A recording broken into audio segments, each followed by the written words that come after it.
Test. Yep, mine's works. Test. There we go. There you go. Good evening, everybody. Good evening, and if I could welcome you to a regular scheduled meeting of the City of Morro Bay Planning Commission, January 16th, 2024, at the Veterans Memorial Building. I am Chairperson William Roshan, and I'd like to introduce the commission. To my right, Vice Chair Mike Rodriguez. Happy New Year. To my left, Commissioner Asia King. To her left, Commissioner Joseph Ingraffia. And on the far right, Eric Meyer. We have a quorum, and I'd like to call the meeting to order. If we could begin with a moment of silence, please.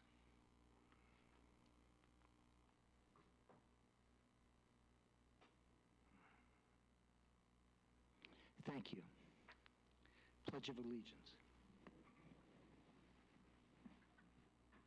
I pledge allegiance to the flag of the United States of America and to the republic for which it stands, one nation, under God, indivisible, with liberty and justice for all.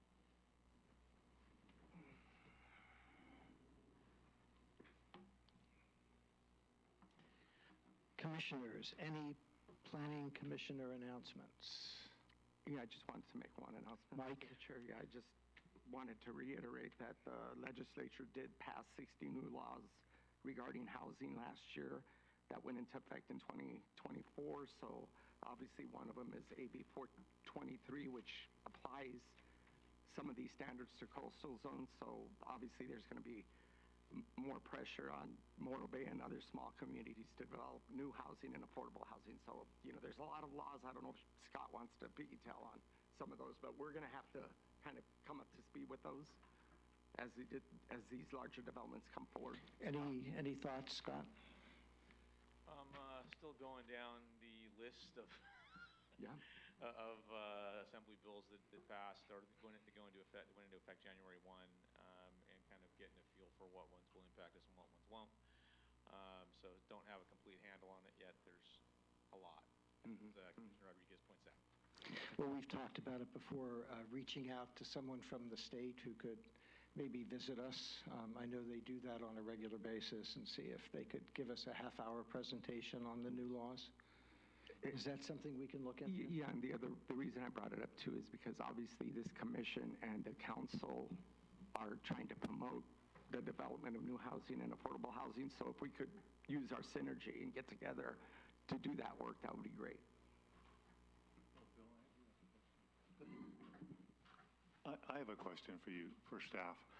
I was sent a letter from Cal Poly, and there's a planning, or rather architecture department has a landscape design project going on that involves, it's just a hypothetical that involves the Morro Bay waterfront, and the rock, and the bay, and the sand spit, and I'm not certain if there's anybody from the city that's involved in that, but it seems, I didn't have enough time to respond to them. I did chat with them and send them some photos, but I can't be part of the project. But it's just interesting, and I thought if someone from the city were interested in going, it would be an interesting, I think it's a 2 or 3 day thing with people from all over the country evidently showing up, staying at the hotels in San Luis, and the most brightest and best students supposedly are the ones that are working with various teachers and experts on this project, and it just seemed interesting. I agree with the comment. Definitely interesting. The 3-day thing is the problem. Thanks, Eric. I have one quick thing. Typically, we do the election of officers here on the commission, and we're going to do that, I think, at our next meeting. Commissioner Ingraffia is interviewing, I think. Oh. And so we want to wait until after his...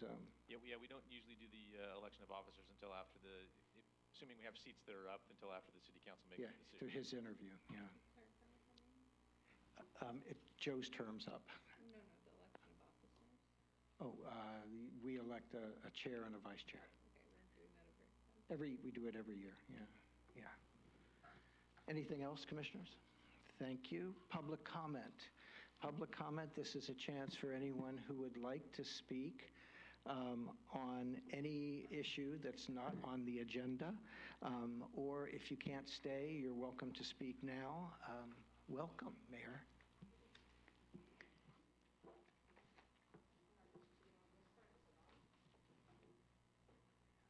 I don't think it's on.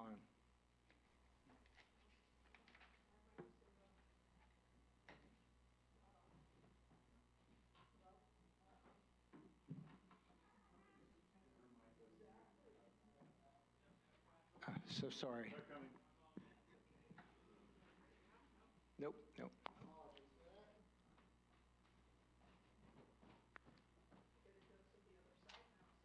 Mm.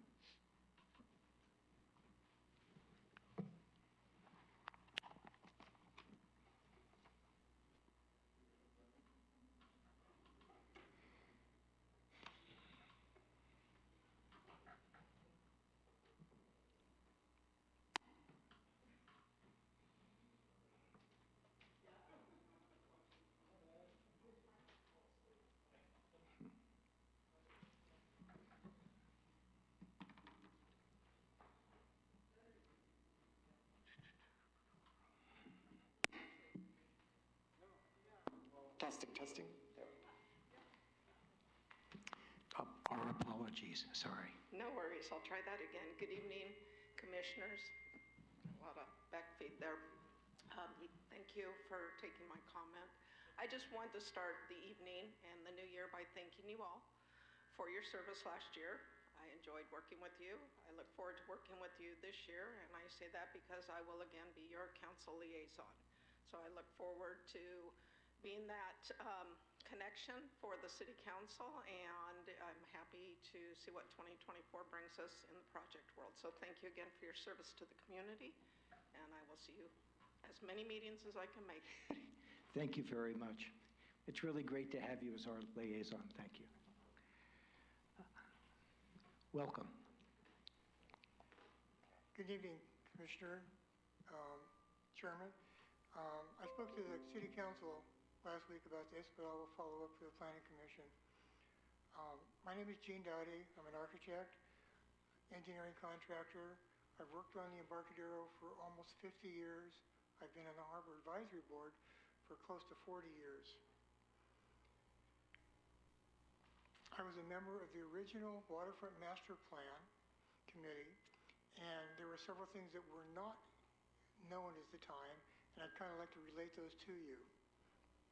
They would be the economics of projects, the ability to build, and the lease sites need to be considered. I would like to relate to you just how hard and expensive it is to work on the waterfront. Engineers tell us that the shoreline is one of the hardest places in the world to work on. Either the soil is rock hard or soft mud. We have both. We have just a pile of loose rocks underneath the Embarcadero, and we have to build special engineered foundations for those. A cost of up to $500,000. So Gene, can I just interrupt real quick? Sure. This is regarding the case, right? No. Just a separate comment. This is a general comment. Got it. Sorry to interrupt. I realize you're doing something later on, but I think it's important that you guys have firsthand knowledge of this. Great. Please continue. So we just have a pile of rocks down below, and so we have to do special engineering foundation. And up to $500,000 is not unheard of for the foundation, which just gets buried into the ground. That's a lot of money that's just buried there. Beyond all the normal loads that we have to consider rising tides. We have to consider waves that are continually eroding underneath the base of our foundations. We have to worry about everything rusting or rotting. We need to have special materials to combat that. We have to consider about we have to worry about the tidal forces that are coming in, going out, going up, and going down. Our structures need to withstand that. We have to resist tidal waves. We have to resist ships running into them. We also have all the environmental concerns. We have one of the most rigid concerns on the environmental, and it's dynamic out there. We cannot harm, harass, or take any endangered species. We can't even create a shadow on top of them. we need approval from the city, the county, the state, and the federal government. It takes years to get a process through. All these conditions are uniform across the entire lease sites. And on the smaller lease sites, all those burdens create a more hardship for them to make a return on their investment. If everything goes right, and I've talked to several lease site owners in the last week or two, maybe 5 to 7% is all they're going to get on the return on their money. The city is bringing in between 12 to 15% from those lease sites. I can get a T-bill for 5% return safe. And so it's very hard and very expensive to improve the waterfront. I feel that those factors need to be part of the waterfront consideration. Thank you. Thanks very much. Anyone else like to speak? Welcome. Commissioners, Chair, I want to thank you as well for the time you've given over the past year to keeping our planning organized and on track, and you have a lot of important issues in front of you, and I want to thank you for that and look forward to 2024, more of the same. I have a quick comment about C1, and it has to do with restrooms. Those of you who have been down to the Embarcadero who tend to go down towards the south end there may be shopping and need a restroom. Some of the restrooms that are part of the properties there are oftentimes locked. They're not really accessible to the public. So my one thought about C1 is that perhaps you consider having the tenant build the restroom per city standards, but have the city maintain them like they do their other restrooms to ensure that they're actually open for people. It's a big need in the city, and particularly down at that end. So that's just a thought, and maybe there are other ways to get that done.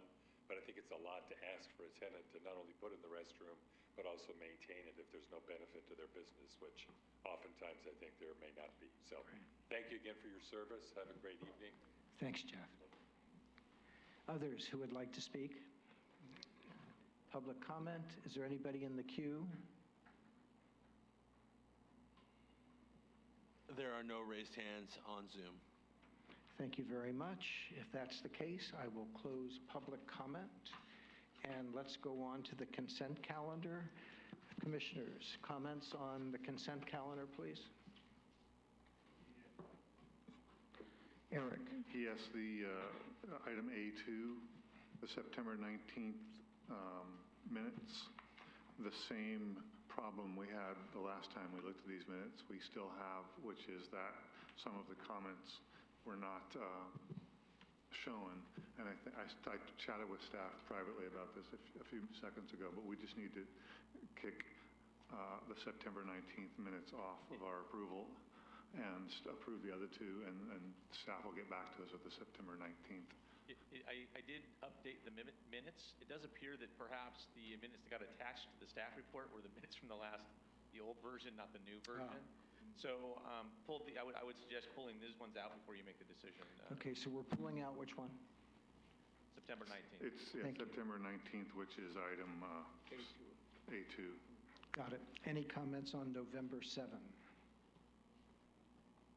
Hearing none, do I have a motion to approve the consent calendar? Motion approved consent Mike, calendar. do I have a second? I second, as long as we just confirm that A2 has been pulled and we're only approving A1 and A3. Is that a friendly change of the motion? Yes. Accepted?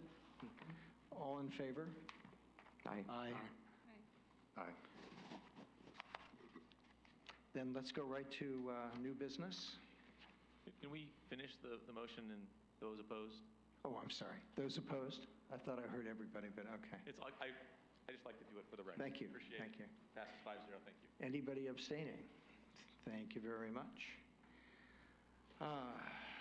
So we're on to new business. Anything else, Scott, or can I go right to that? I think you're good. Yeah. Thank you. Case number CR 23-010. The site location is 551 Embarcadero, and this is a conceptual review. Cindy, you're up. Give us 1 second here so we can get it up on the screen. Oh, it's not up on the other screen. There we go. Good evening, Planning Commission, members of the community. This is a conceptual review item for lease site 6262W, which is a city lease site located at 551 Embarcadero Road. This is just conceptual review only. No action will be taken tonight by the Planning Commission. It is for review and discussion with the applicant and their project architect. Applicant is Todd and Tamara Baston, and the architect is Jean Dowdy. On the screen is an aerial overview of the lease site. This is a small, narrow lease site, 30 feet in width. It is just located south of the Gray's Inn, and it is currently the location of Morro Bay Paddle Sports. It was for years the location of Kayak Horizons, and has a existing kayak float on the water side. It is also located adjacent to the Driftwood Street end, and you can see that in the image on the screen. In the new zoning code that was just adopted and amended by the City Council, the zoning remains, it's a waterfront zone district, and the land use is waterfront commercial industrial.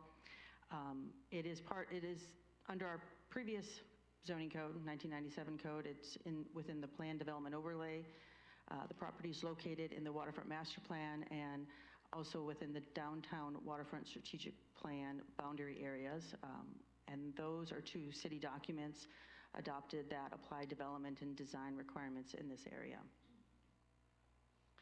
Here's some existing images of the street, and I have some more current images. These are from Google Earth, so they're about 10 years old. The existing lease site is approximately 2,300, almost 2,400 square feet. As part of the proposed project, the applicant is requesting a lease boundary adjustment. Because the area south of the lease site is city right-of-way, the mechanism would not be to expand the lease site from 30 to 40 feet. It would likely be a encroachment by Public Works, since this is public right-of-way. But for simplicity's sake, it is referred to as a lease adjustment, and semantics aside. That encroachment area would be approximately 1,125 square feet for a new total lease site of 3,494 square feet, with the goal of that would be the mechanism to meet their view corridor requirement, and I'll go through that in the presentation. Sorry for the noise. There's also a city documented historic parking credit to this lease site of 17 spaces. If you recall, the Planning Commission previously reviewed a few months back the development for the Libertine site, and that had far in excess of that number, but that is a process that the city follows on these Embarcadero lease sites, since they predate, many of them predate city incorporation. So the proposed project that the applicant has the proposed project that the applicant has put forward would involve a demolition of the existing two-story building that's there at this lease site, and proposes development of two separate buildings with a breezeway. It would be a 3-room hotel with a small 425 square foot retail shop in the front building. So there would be two buildings separated by a breezeway, an east and a west building. The retail would be on the first floor of the front building. It also proposes replacing the existing kayak float, putting in a new dock, gangway, 2 new pilings to support the harbor side work, sleeving of existing pilings, and then installing a new 10-foot wide harbor walk access. And currently there is no harbor walk access, so this would be a long sought after goal of the city to have the harbor walk connect all the way down to Driftwood. And then this lease boundary adjustment or encroachment, it would be 10 feet to the south, and then also a water lease site adjustment extending 12 feet to the south for that portion that goes outside past the street end. And the 3 hotel rooms would range in size from about 400 to 600 square feet. Some project details, and in the next few slides I'll show you the site plan and the images.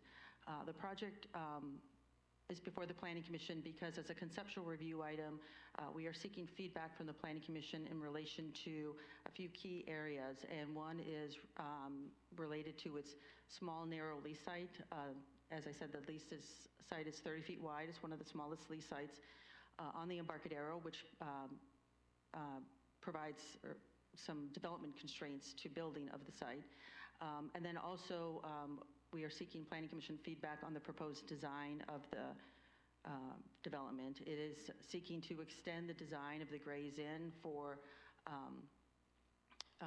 marketing and branding of the existing Gray's Inn hotel that's there and has been there for decades. But as part of the challenges that the project faces, there are some key areas where they are requesting exceptions. And these include second floor front setback, lot coverage, and building height. And as I stated earlier, if not for the part of the project that includes a lease site adjustment, it would not meet the view corridor requirement because of the width of the proposed building. In the waterfront master plan, the base building height is 17 feet, and Planning Commission can allow up to 25 feet where there's a finding of significant public benefit. In this project, the applicant is proposing 2 areas of public benefit. These include a 90 square foot public gazebo, excuse me, that would also serve as, a way of marking the entrance to the Harbor Walk at this street end of Driftwood. As proposed, it would be located outside of the view corridor, although it would still be within the public right-of-way.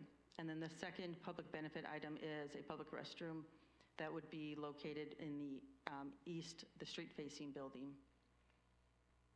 Here's a site view from the southeast, and you can see the Gray's Inn building on the right side of the image with the existing Morro Bay Paddle Sports building in the foreground, and then the Driftwood Street end there. So then these next few images I have here, I'll just show you some images of the site. This is an image that was taken today, and it just shows it from the south. The smaller building on the left is a storage building. It also predates city incorporation. Potentially maybe was there in the late 60s, but the buildings are very old, and in this image you can see the kayak float. Another image that shows the width of the Driftwood Street end with the Morro Bay Yacht Club on the left. This is a site view image from the bluff top. And so when the application comes forward for its conditional use permit review, the waterfront master plan, as discussed in the staff report and then in the attachments to the staff report, does require visual impact analysis from the bluff tops. And the waterfront master plan does identify the Driftwood Street end bluff top area as one of the viewing areas that you would need to show impacts. And in this image, I think you can see the cursor on the screen, hopefully. The cursor here is pointing to the paddle sports building. So, and moving right along. So here is the proposed visual simulation for the design of the building, the existing here on the top image, and then the proposed building that shows it as the 2 separate buildings with the hip roofs at a 4 and 12 pitch, and that has the hardy plank siding and comp shingle roofing, which is similar to the Gray's Inn building.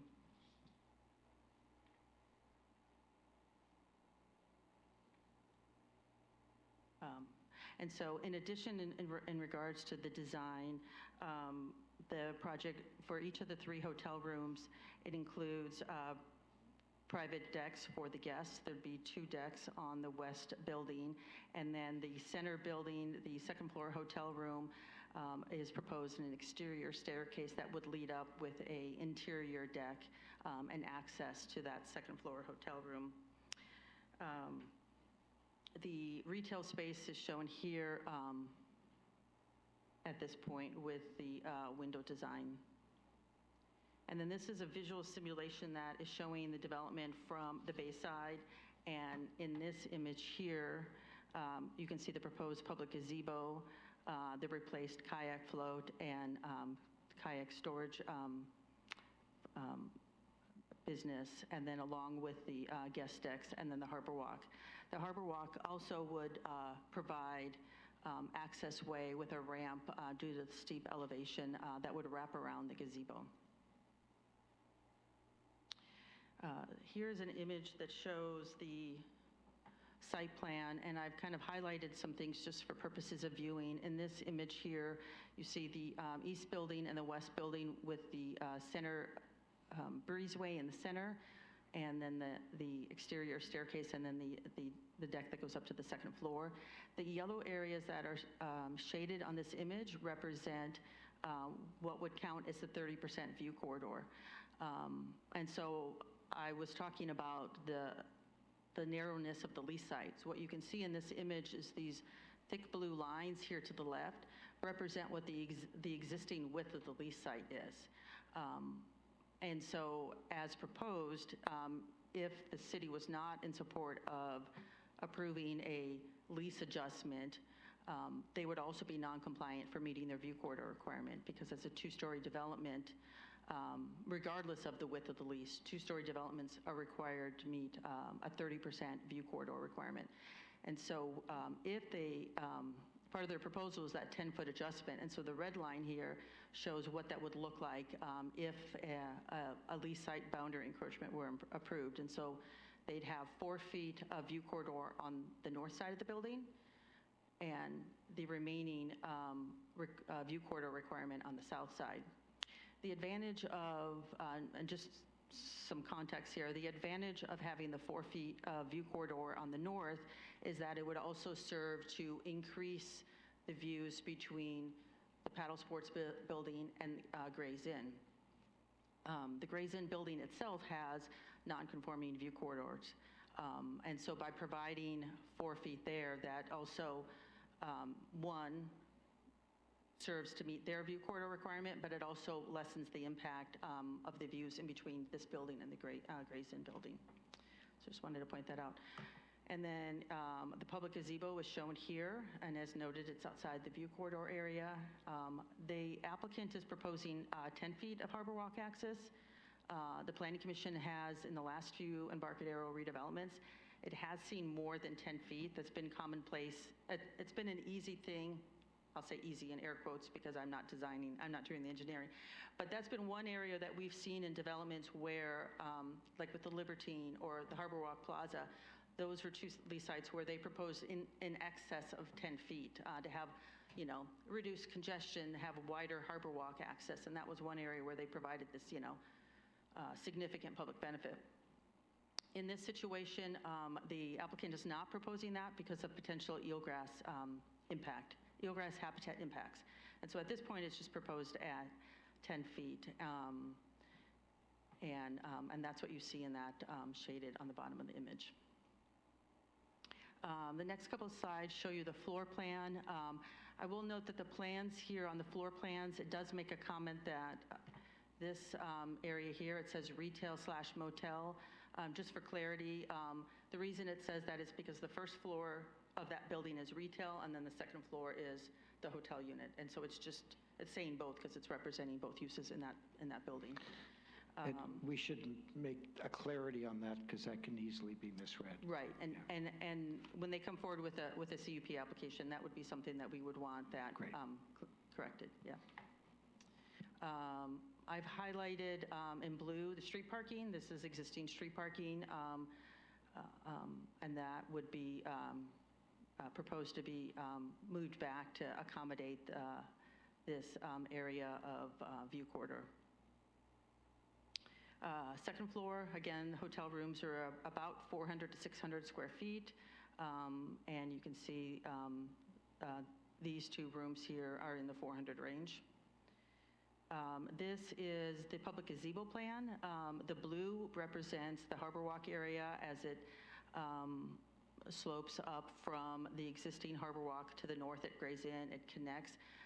There's a pretty steep elevation. This lease site is about 4 feet below driftwood, and so the architect's design of the Harbor Walk ramp solution is that to extend into the street to meet the ADA accessibility requirements, it's shown on the plans as 8.3%. 8.33. But it extends and then wraps around, and then the green shows the site plan for the gazebo. The project exceptions requested, this is included in the staff report, but this is a summary of the development standards where they are at today. And again, this is just conceptual review, so this applicant is seeking the Planning Commission's feedback on what they have put forward. Second floor front setback would be, the standard requirement would be 10 feet per the waterfront master plan, and they are proposing that at about 7.5 feet. The reason is because they are trying to mimic the design of the Grays Inn to the north. Again, the Grays Inn to the north, though, would not meet today's waterfront master plan standards, so that is something to consider. That is a building that predates the waterfront master plan, and that the understanding is that the master plan is adopted to carry forward, new standards. Building height is the second exception. And then lot coverage is the third. Their second floor lot coverage is proposed at 77%. And per the waterfront master plan, the limit is 70% maximum 70% of the maximum of what's allowed on the first floor. And then again, the view corridor, their proposed solution to meet the view corridor requirement, though, is the lease boundary encroachment. Here's a screenshot from the waterfront master plan, and it outlines what those view corridors are that are required. And this addresses all development on the west side of the Embarcadero. I've highlighted the particular row that applies to this project, and I don't think I said this before, but this project proposed title is Grays Inn 2. So Grays Inn 2 has a 30-foot lease site width that's proposing almost 25 feet. It's a little bit under. It's less than 49 feet, and so their minimum requirement is 30%.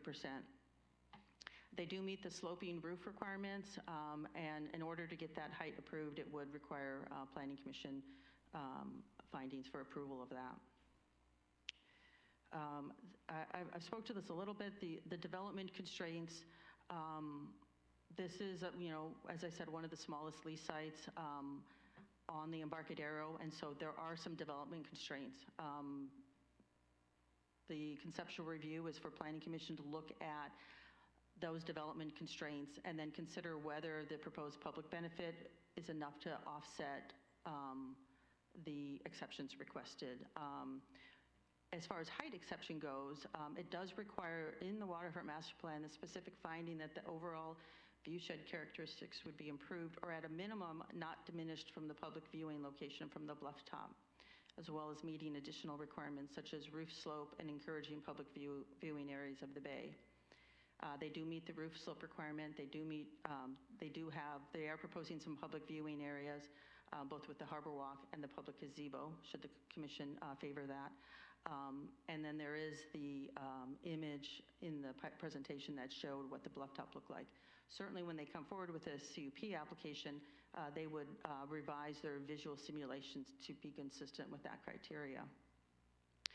The applicant submitted a detailed project description that was attached as Exhibit A, and they are requesting flexibility on standards in the waterfront master plan because of financial feasibility.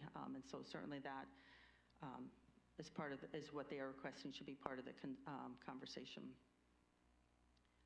These next few slides, just for purposes of the Planning Commission's discussion, this shows the west elevation, and you can see here Grays Inn to the left, and then they've drawn the existing lease line, so there would be a small encroachment of the building eaves into the lease line.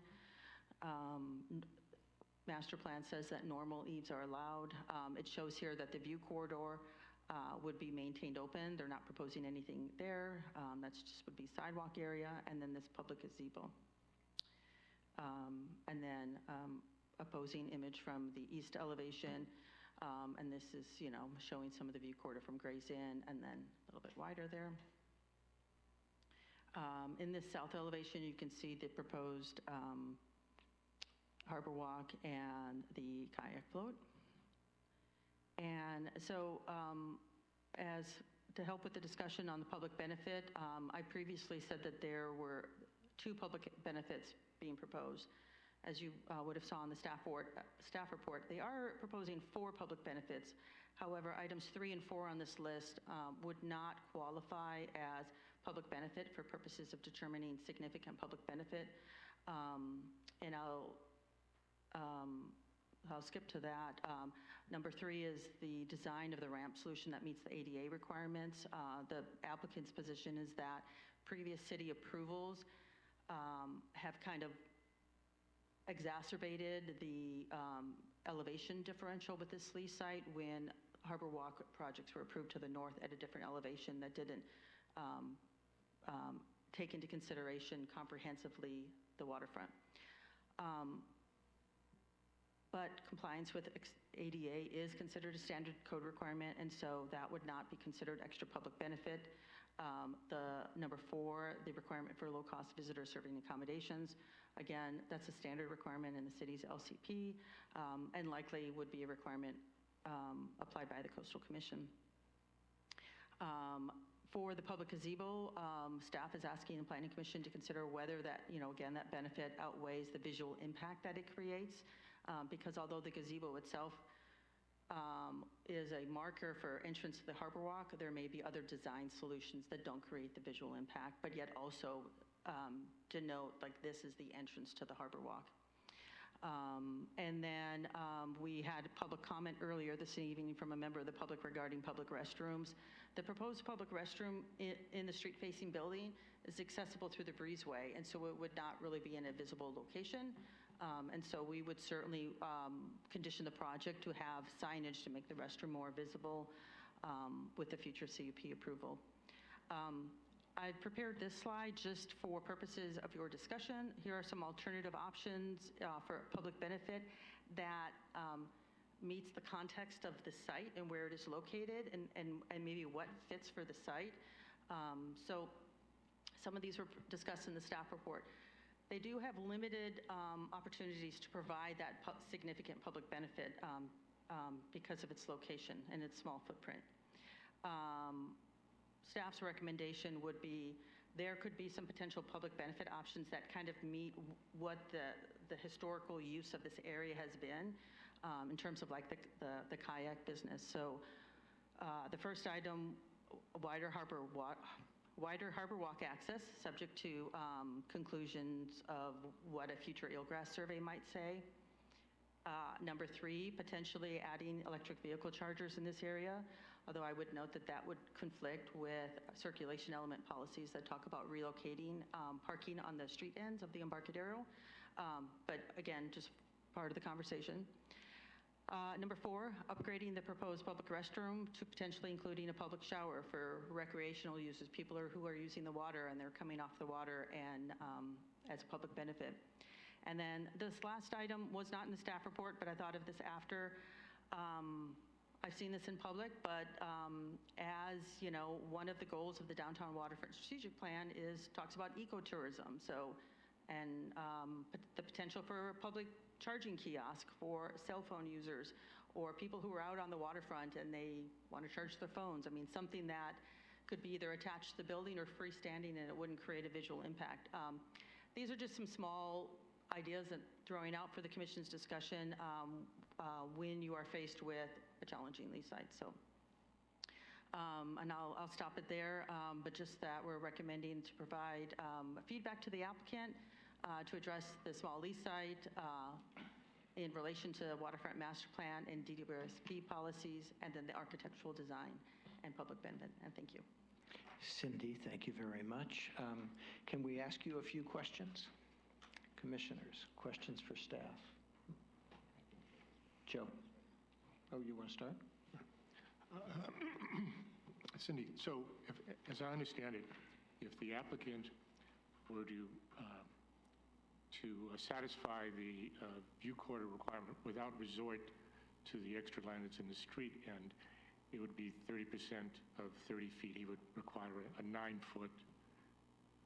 That's correct. Now, the other approach using that 45-degree angle, what, is that at all physically feasible, and what would that result in? So as a corner lease site, they do have that opportunity available to them to provide 45-degree angles.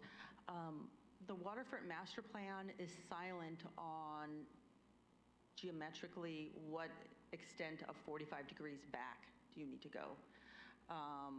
But, you know, they do have some small, shallow 45-degree angles in the building now, and it's unclear on if, you know, the shallow corners that you see on the corners of the building, if, I mean, they are a 45-degree angle, but are they 45 degrees in relation to like the corner of the lot?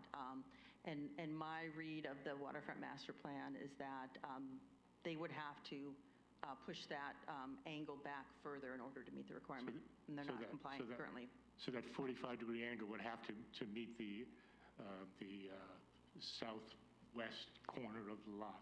Southwest and southeast, yes. Right. Yeah. Okay. There was a suggestion in the file that the requirements for the view corridor were in some way a guideline. From my reading and from your presentation, I don't get a sense that it was a guideline, but it's a kind of a black letter regulation. Right, yes, and the design guidelines, chapter 5 of the waterfront master plan is part of the city's LCP, and so there's nothing in the LCP that's a guideline. Like that is the development standards, and in the new code, the project is part of the waterfront master plan overlay. We call it an overlay in the new code, and those are the development standards. Now what is a guideline is a project that is proposed that doesn't meet the requirements, and what is the guideline is the Planning Commission can come up with a finding that says, based on everything in the public record and what you've proposed, we are deeming that this public benefit is significant and it's greater than normal, and we'll allow it. But it doesn't mean that the standard is a guideline. Right. The standard is. I understand it with respect. And then the last question would be, with respect to the street end, which we're considering really reducing by 10 feet in its width, are there any laws in place that in some way protect the view corridor aspects of those street ends, or is it sort of up for this kind of activity? I'm asking because I had thought that they were sort of inviolate, that you really couldn't intrude on those street ends for purposes of private buildings. But apparently I'm wrong. They represent right-of-way that, you know, can be incorporated into the lease site through abandonment. I mean, that's the process. So they can do that, and then the city would deal with that through the lease. Okay, but only the right-of-way aspect of the road, not the. It's a street end, so it's all right-of-way. All right-of-way. I see. It is. Yeah. So in a sense, there's no overreaching law that says we're protecting that piece of street end in perpetuity as open space. That really doesn't exist. It doesn't say that. I mean, this proposal that's in front of you doesn't, you know, suggest encroaching into it. They just want to use it to get more development potential, I think. And this is a difficult site, right? It's narrow. So. Well, yes, I understand that, but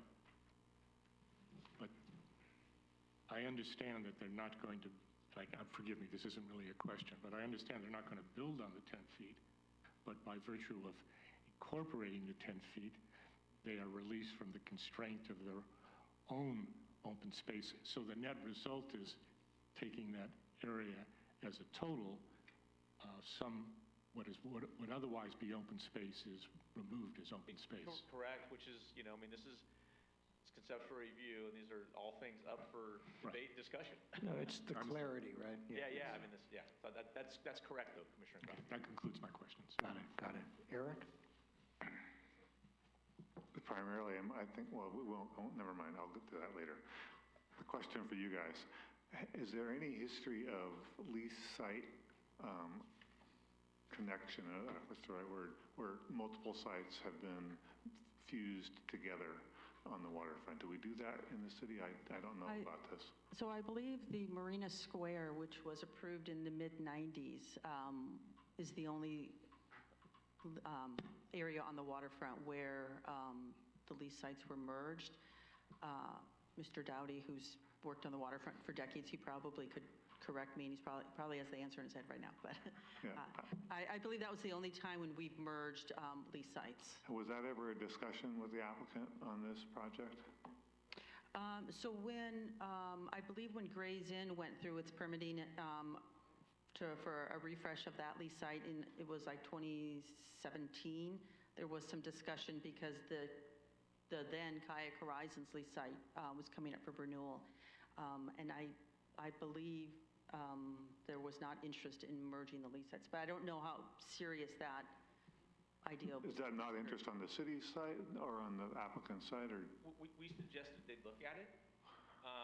In fact, because we thought there might be some benefit there. One of the issues that comes from it, though, is the view quarter requirement and the fact that the existing Gray's Inn site doesn't meet their view quarter requirements. So it really would end up being a penalty and not something that would benefit the project. So that was sort of the determination they came to. I understood the argument that they made. At the time, they were represented by Kathy Novak, and she kind of did I think along with Gene, kind of did the math on it and like, there's no benefit here. This is going to hurt us. And so that's the last conversation I think we had with them.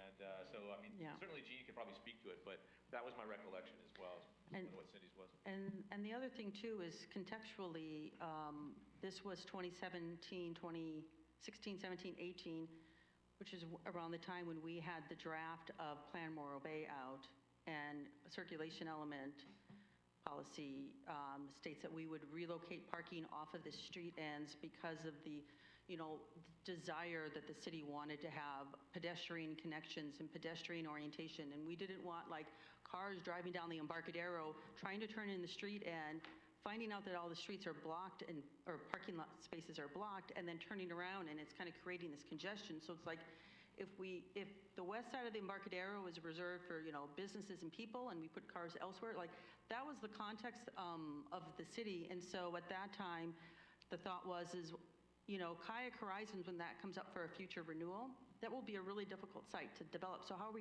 going to do that? Well, one way that we can do it is the Driftwood Street end would be one of these street ends that would have, in the future, parking relocated away from it. But it's also an extra wide street end. So they could redevelop the Kayak Horizon streetlight, potentially get support from the city for widening that lease site. There would still be room on the yacht club side until such time as there's, some grand, plaza idea. But in the short term, this kind of, solves a problem. And so that was like the thinking, and that's kind of the assumption that they've been working with, is that potentially they could make the lease site a little bit wider, not impact parking too much in the short term, and that's where we are today. Thank you. Yeah. Eric, thanks. Aisha. I'm wondering if staff can talk to me about the floating dock and how that interacts with the lease site.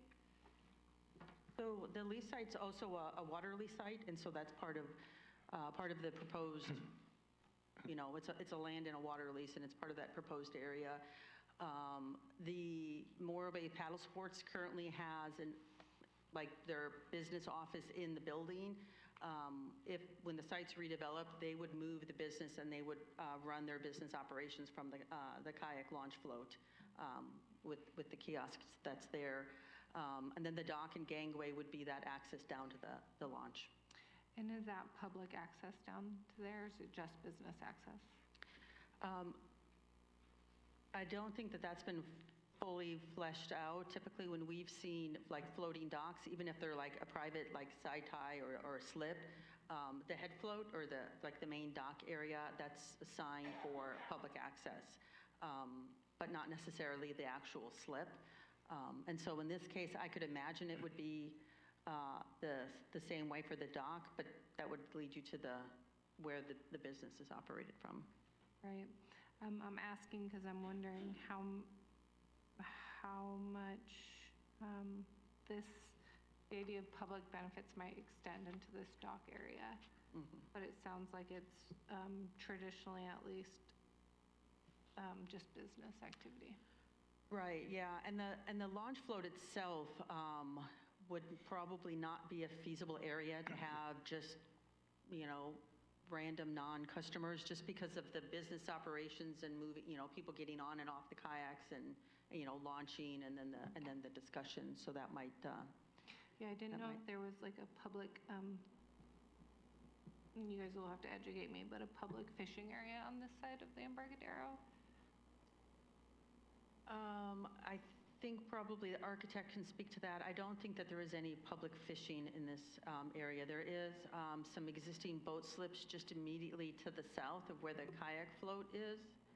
I don't think that any fishing is done off of these. There's the area between, there's the little park that's between Estero Inn and Associated Pacific. That area, I've seen people fish over there before. Oh, okay. There's the little city dock that's down at the bottom there. I've seen them fish off of that as well. Okay. So that's literally just, a few lease sites down from there. Okay, thank you for the clarification. Asia, thank you. Mike? I guess it benefits us when we've just dealt with another project that's on the waterfront and with Libertine. So I'm not comparing the two projects, but I'm kind of driving for the same things when it comes to public benefits. And I'd like to reiterate that a planned development overlay zone allows us to make certain things happen where they wouldn't under normal circumstances, right? We could make a finding under the planned development overlay Right. that we wouldn't make usually with a standard project. And we in the new code, the plan development overlay chapter was removed, so we would do it through the waterfront master plan and the modifications chapter. Same thing, different vocabulary. Okay, good. So I just wanted to reiterate that, that we can use that as a mechanism to get to where we need to get to. Yeah. I think one of the areas that interests me would be the harbor walk, potentially, and if we do get that Eelgrass study, that we could expand that harbor walk access. And in fact, I was there today for 45 minutes, and I ran into Sean Green, and we spent 45 minutes today looking at how the whole harbor walk has developed over time. He created this beautiful map that shows every project and how the harbor walk has developed over time. That was in our packet, and I believe it's part of our, I don't know if you could pull up that map, Cindy, because I think it benefits us to see how we're trying to continue to go with where we started and where we're going to, because I think this is another opportunity to continue to expand our harbor walk. And I'd like to make it wider if possible. But that would create another public benefit that, right, that doesn't exist with 10 feet. So we could get to the point where we need to get to with that. But I don't know if you have that map or not. Yeah, it's in Sean's email, so I don't know if you could just pull it up for our benefit, just to look at it. Okay. Or we could do it later. Yeah. Okay. So and then the other thing would be an idea that was brought up was the gazebo. If we could possibly remove the gazebo and create a better visual, because I was out there and I kind of looked at the gazebos, sitting there, and I said, yeah, it does block the view. And what is it really providing as far as public benefit other than being a gazebo in a public space? So I'm thinking we could potentially do something better to create a public benefit there. Okay, number 3, the public restroom. So again, it was brought up that maybe we could expand the use of that for showers possibly to create another public benefit. So I'm just trying to get to the point where we can make a finding of and make an exception for public benefits for a project that, and by the way, it's very unusual. The 30-foot, I mean, it's going to be hard to do anything there, but I think if we can make these things happen, it's going to be easier for us to make that finding. So that's it. Thanks, for now. thanks, Mike. Okay. Let's see, Cindy, a couple of quick questions. This is or would become the beginning of the harbor walk. Is that right? Yes, until such time as the other lease sites to the south redevelop and we get harbor walk there. Right, and that was the encouragement around the gazebo, right? Yes. Okay. Additional benefits, this is also along a parking lot that, per the parking plan, per the general plan, we're looking at in terms of would this ever become a plaza? And we have had other projects where they have contributed money to the eventual plaza making.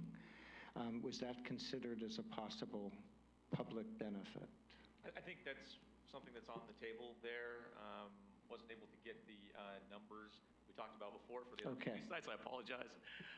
Kind of got hung up in other things happening at And I think there's a couple of steps to that because the city hasn't been specific about what it might even look like. But I do think this is an important project that sits right on that edge. So being aware of that and considering it makes sense. Yeah, and it's something that could be incorporated, assuming that's something that's, of interest to the Planning Commission and City Council, that can be incorporated into the lease for the sites. Exactly. Meaning you put the triggers in there when they'd have to pay it and that type of thing. So. And I just want to get a little clarity. If they were to do the view corridor as required for this size site, it would cut into the buildings by how many feet? I think Joe asked this. Is it 6 feet they would lose? 9 feet. 9 feet. And then my second question. Hold on just a second. Let's answer the question and make sure we understand what you're saying. Please. So if we went back to the. So the building itself is, I believe it's 26 feet wide, because it's 4 feet from the north setback. Right. They are required to have 9 feet, so they'd only have 21 feet for building if they complied with the view corridor. So that would change. They already have 4 feet. They already have 4 on the north So side. it would cut into what I was thinking. By 5 feet. 5 feet. It'd be 5 feet less wide. Right. Which is substantial. Yeah. Yeah. And then was the plan ever done of what it looks like if they would comply with the second floor lot coverage? No, because their design, well, at least not to the Planning Division's knowledge, the design has always been an extension of the Gray's Inn design. It would be operated by the Bastons, who also operate the Gray's Inn, and they have a loyal customer base that a lot of repeat customers, and their desire was to have a bigger project, and it extends the design of the Gray's Inn. Do we have a list of the size of the rooms at the Gray's Inn? Room size? I don't have it off the top of my head, but the Bastons are here, so they probably know. Okay. Last question. In terms of actual elevation, is this a match with Gray's Inn, the new buildings, in terms of the roof ridge, floor, finished floor, that kind of thing? And maybe that's a question for Jean. Yeah. And Mr. Dowdy was the architect on the Gray's Inn project, so he might recall. Yeah. Great. Thanks. Yeah. Commissioners, any other questions? If not, can we welcome the applicant?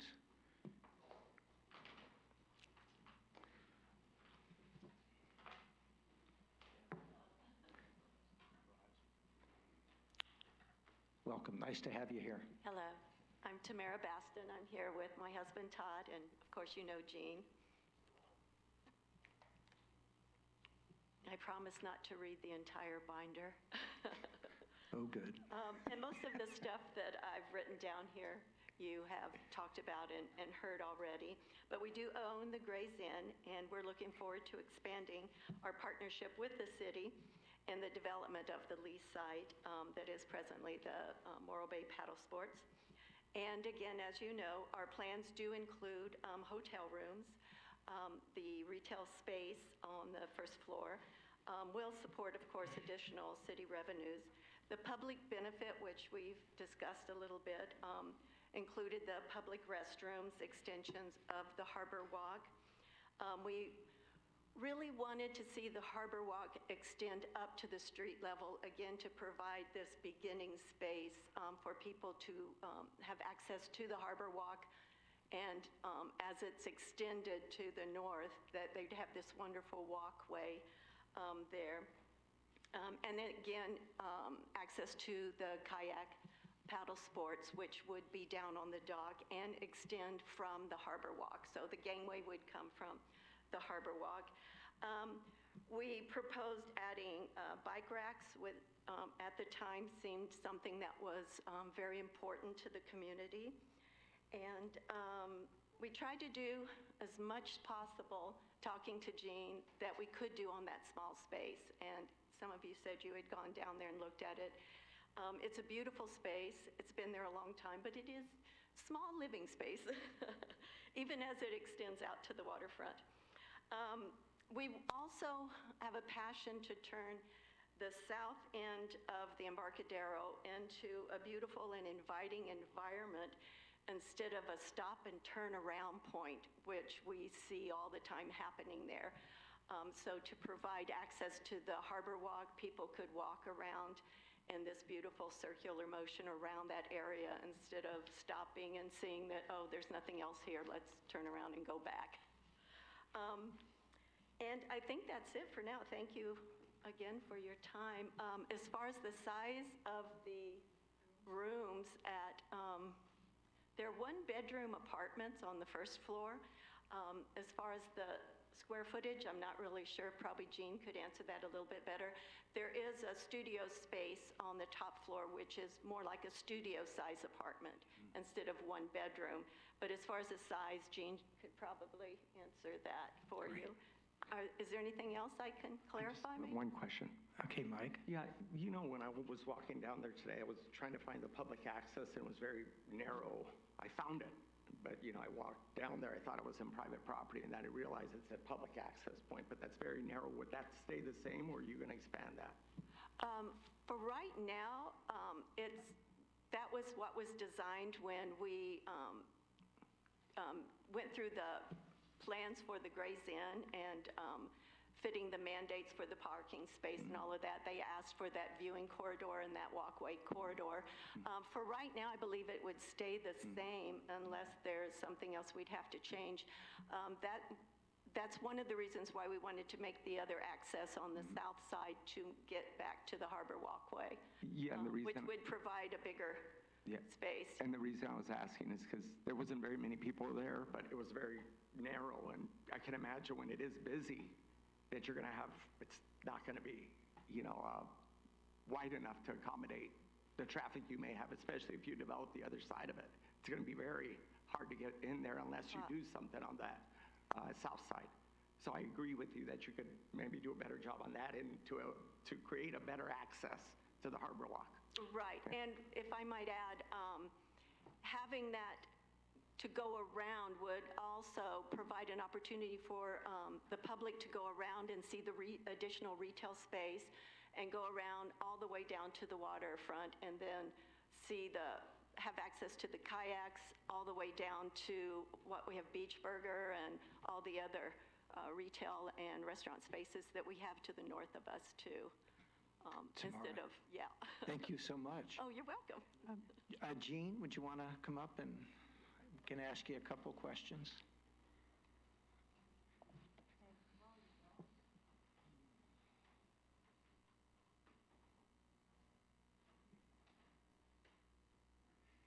You'll have to. How much time do you need, Jean? Oh, I have no idea. Uh-oh. It's going to be up to you guys. So here is a 3D modeling program. I have to turn this around this way, I think. Of the project itself. See if I can get this to work here a little bit. I worked with this morning here. That doesn't seem to be it. I don't think this is the same mouse I had earlier. So anyway, there's the project. It's really a small site. It's just really small. And to grade any public benefit, it's just really hard to do on the site there. We had tried several different ways to come up with public benefits. One of my concerns on the design of this thing is the hip roofs. And I wish I could figure out how to make this thing work.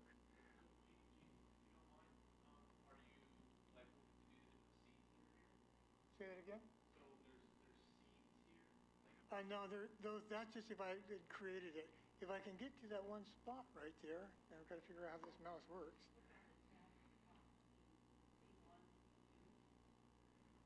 No, I didn't set those up. Okay, now we're a little better off here. The hip roofs really go back to the aquarium building. When I designed that with Dean and Bertha years ago, he wanted to have some kind of roof that kind of reflected the waterfront. So we came up with a hip roof, and he wanted to put skylights on the top of each one of them, so that. And then he thought, if all the projects, all the buildings on the Embarcadero had different hip roofs of different heights, and blues and greens and grays and things like that, and every once in a while there'd be a white cap, that would be like a white cap. So we're we're trying to think of large-scale design sort of thing here. So on Gray's Inn, of course, we want to reflect what's here with their hip roofs here, but we like those really large, I wanted really large hips that would stick out. And what they do, let's see if I can spin this around here. I'm working on it here.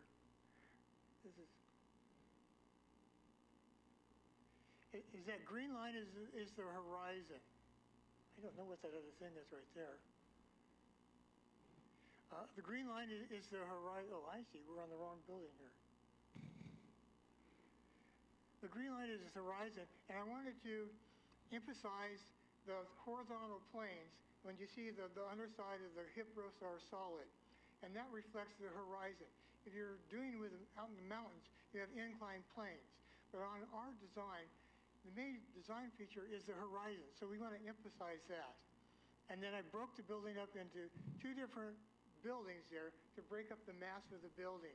And each roof is on a little different elevation. So we're trying to break it up the best we can with such a small site. It's just really small. As far as public benefits, I realized that we needed to, and it has to do with cost per square footage of the building and getting a return back on your investment. So every square foot is important to get that return on the investment here. And there's going to be a large investment in this project. If you can go to your floor plan you had as the first, I don't know whether you can do that or not.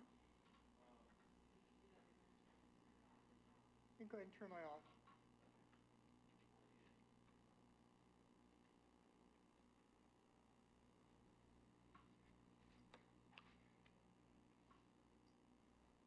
So we're having so much fun up here.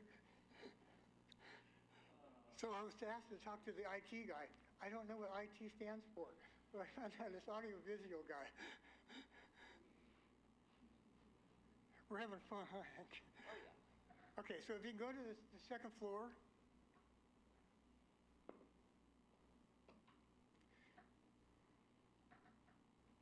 Okay, I am so clever right here.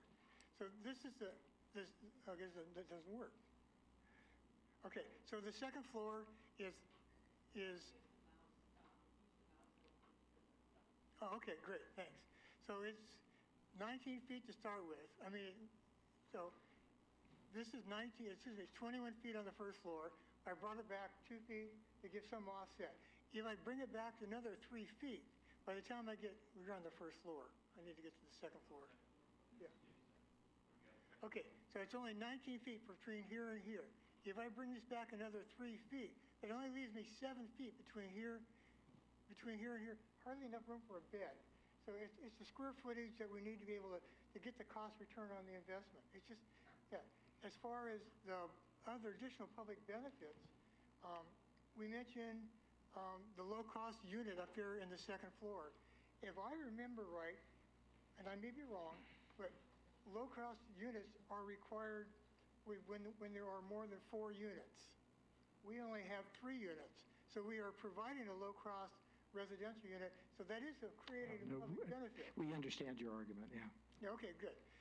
And then as far as the gazebo around the walkway there, because there was this problem started from years ago to meet that elevation, the only way I can come up with any solution is to extend it around the gazebo and then bring it up. And then the vertical walkway, which requires only 4 feet wide, we're creating it 10 feet wide. So that's an additional public benefit. Got it. So I have a couple of specific questions. Sure, go ahead.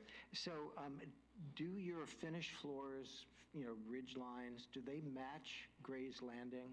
In other words, does this actually match? Does it align? The finished floor. The second floor finish height? Or the second floor, does that match with Gray's Landing and the ridge line? How close are they? Do you know? I think that the one in the front is a 9-foot ceiling height, and Gray's Inn is an 8-foot ceiling height. The one on the west side of Gray's Inn is 8-foot ceiling height. So we try to drop it down. So it'll be a little different. Yes. And do you know roughly how many rooms do you have at Gray's Landing? In existing Gray's Landing? Yes. There are 3 units. Only 3? And do you know the square footages? No, I don't. No, okay. It's just small. That's something you could get for us. Okay. Yeah. Fantastic. Other questions? Yeah, Joe. Yeah, Joe. With respect to the hotel rooms, I was looking at them, and it seems that I'm in 2 or perhaps 3, or maybe it's just 2. You have kitchen accommodations. Have you considered hotel rooms designed without kitchen accommodations? Because it's a bit unusual for hotel rooms to have kitchens. What we found out from Gray's Inn 1, the existing Gray's Inn, is it's a family place where people will go and they'll stay more than just one night. They'll stay maybe a week. And so the kitchen units are part of what you see at Gray's Inn. I see. Thank you. Yeah, that is something in Morro Bay's history. I know people like those rooms with kitchens. Yeah, for sure. Other questions? Yeah. Mike? Thanks, Gene, for the presentation. You know, I just want to follow up with the gazebo. I asked the other person, you know, when I was there, I was wondering, why do we want a gazebo? And if we eliminated the gazebo, it would create a better view, overall view, because the gazebo actually blocks the view from the street. So I'm just asking, is there an alternative to the gazebo to create a better view from the street that would basically look into the bay? Sure, there's always, you can just, eliminate it completely. Yeah. What I was trying to do was, we have the hip roofs on the Gray's Inn 1, Gray's Inn 2, and then I thought of the lower hip roof over the gazebo would kind of mimic that. And it provides some shelter for our gazebo. And the idea of maybe a charging station at the public gazebo, something like that would be fine. It's the existing storage unit that's on site now is been there for 50, 70 years or something like that. So we eliminate that part of the view shed and we create an open gazebo. And the second question I have was regarding the harbor walk. Since I'm shooting for these public benefits. If that eelgrass study comes in, could you potentially widen the harbor walk from 10 feet to 12 feet or 13 feet or even 15 feet? Especially if it's the beginning, as our chair stated, it'll be the beginning of our harbor walk. You're going to get a lot of traffic on that end and the other end because people seem to go into the harbor walk as soon as they find it. So we create a potential benefit for that purpose. It could be. I mean, we could go 12 feet.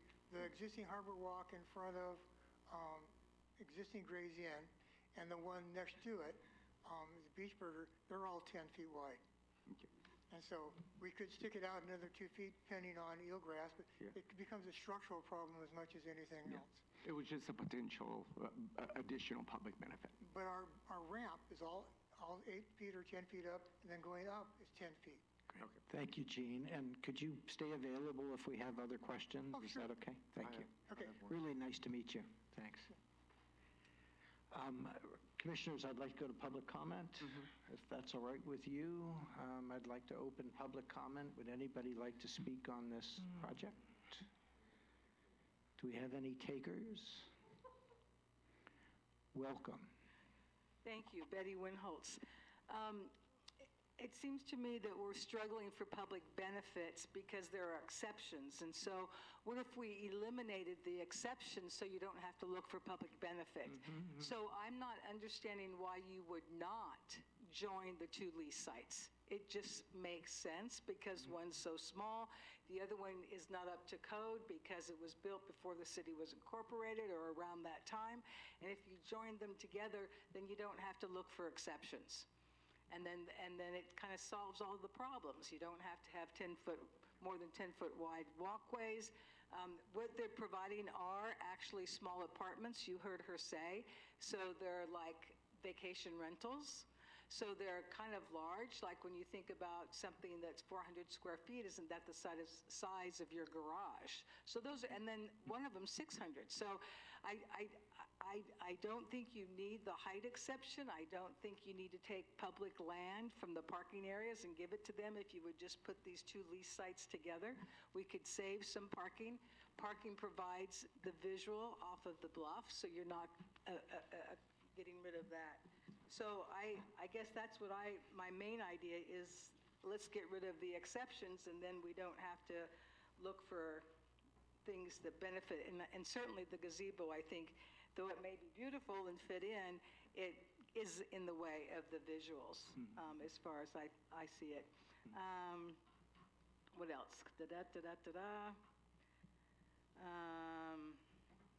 I think that's, so, I'm just going to say this to clarify for myself. I was thinking there was going to be only one business on this narrow property, but it's actually the front retail as well as the kayak business down below. So we're getting 3 vacation rentals plus 2 businesses. I don't know. I guess that's really it. Is just please put the two leases together. Thank you. Thank you, Betty. Anybody else who would like to speak? Chris, do we have anybody in the queue, please? Currently, we have no raised hands in the queue. Can I ask a question before we close the public meeting, if you're going to close it? Question to who? To the applicant. To Jean or to Tamara? Probably to Tamara. Tamara, since you're got the most vested here, and that's regarding combining the lease sites. Oh. Right? Because you ought to address that since it's your proposal. Why didn't it stick out to us? Give it to us. Why weren't we given that as an option in order to do what Betty said, which is to not have to, make all of the exceptions and not to have to search for benefits? Why don't we combine them? I think, first of all, it would depend on what the regulations are with combining them.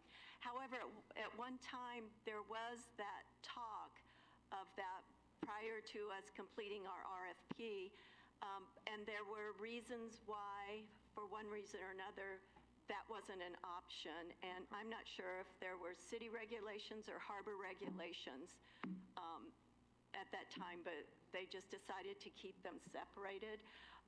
Combining them is an option that we could speak to, again, depending on what your restrictions are and regulations are. Thank you. I think, Mr. Chair. Eric, what? I think the reason behind not combining is that suddenly your 30% becomes 24 feet.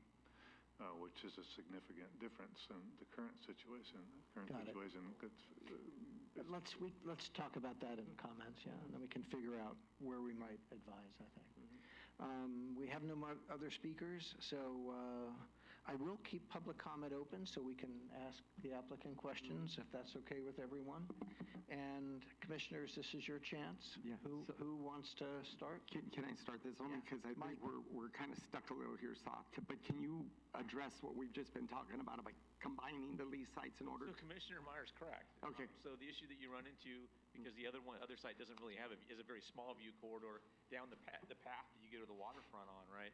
If you combine them, you take that non-conforming piece, you add it to the other, you have an 80, I'm going to say it's 50 feet wide, I don't know, but I'm going to say it's 50 feet, you add it to the 30, Commissioner Meyer did the math correctly, that's a 24-foot view corridor you're required, and then now you don't have a project. Okay. And if I could offer, that's an important piece of information for us, because yes, it hurts their project, but that also shows that the view corridor is important, because if you look at the project as a whole, the non-conforming nature of Gray's Landing makes the situation worse.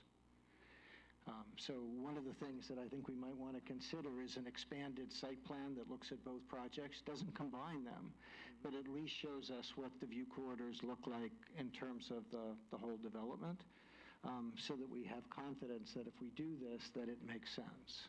Yeah, I mean, I think to the north, it's built to the lease line, and then to the south, you have that path that you walk down. That thing's like 4 foot wide, and then it goes up a little bit, and there's a little bit of a walkway that goes along the side of the unit.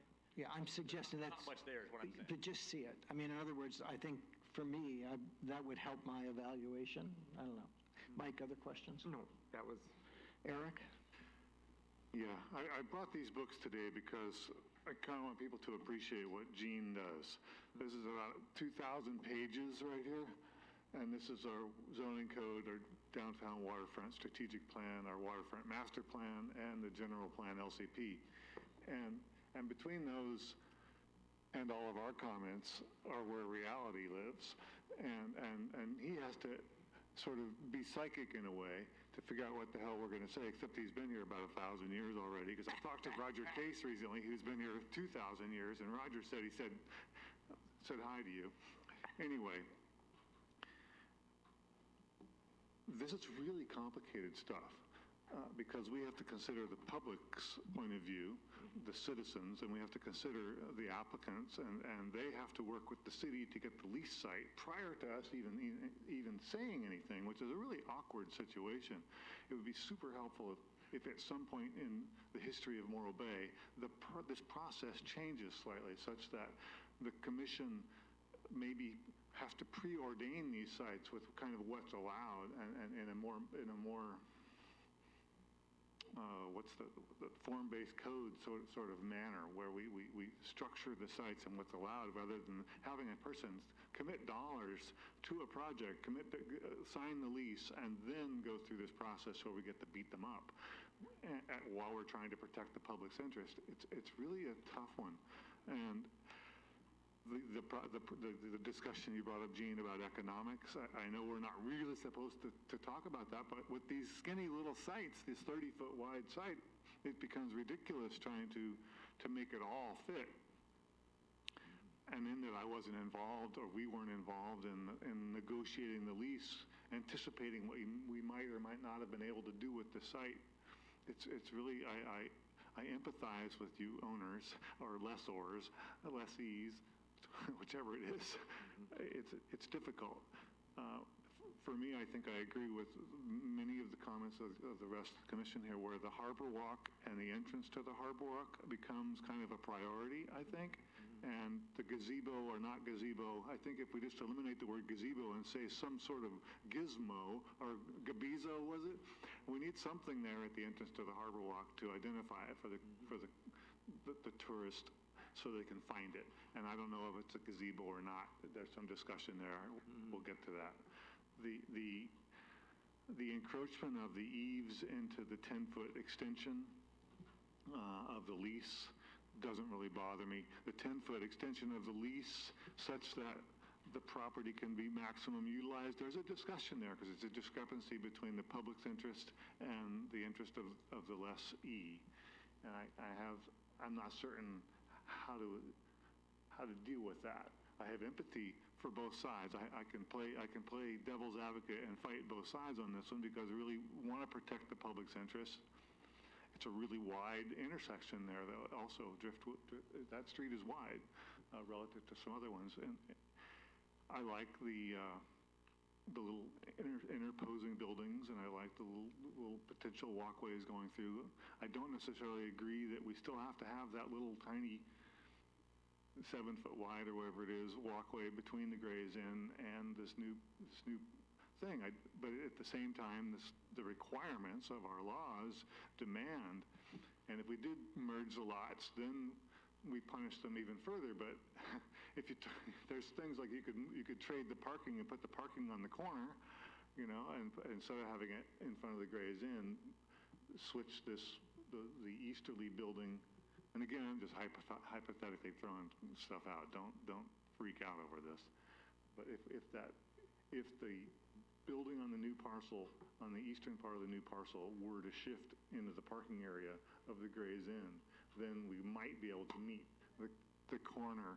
But it's an enormous amount of machination in dollars and cents, and to what end? Kind of at the end of the day, I think it would probably kill the project. It might make it work, but it might be too many moving parts.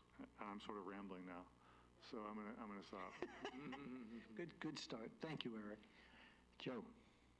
I endorse everything that Commissioner Myers has said. This is a really difficult situation before us. The only salvation is at this point, all we have to do are make some recommendations, which is essentially tell you what we like about the project and what we don't like quite so much, without really having to decide. So I'll try and be as organized as I can here, but this is such a wide-ranging issue. Forgive me if I tend to get lost as well. Okay.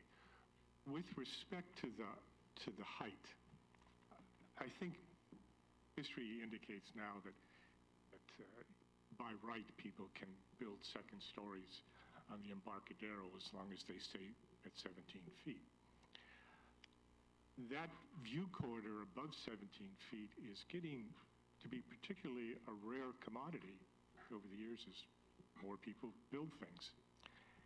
And we all know as assets get more rare, they get more valuable.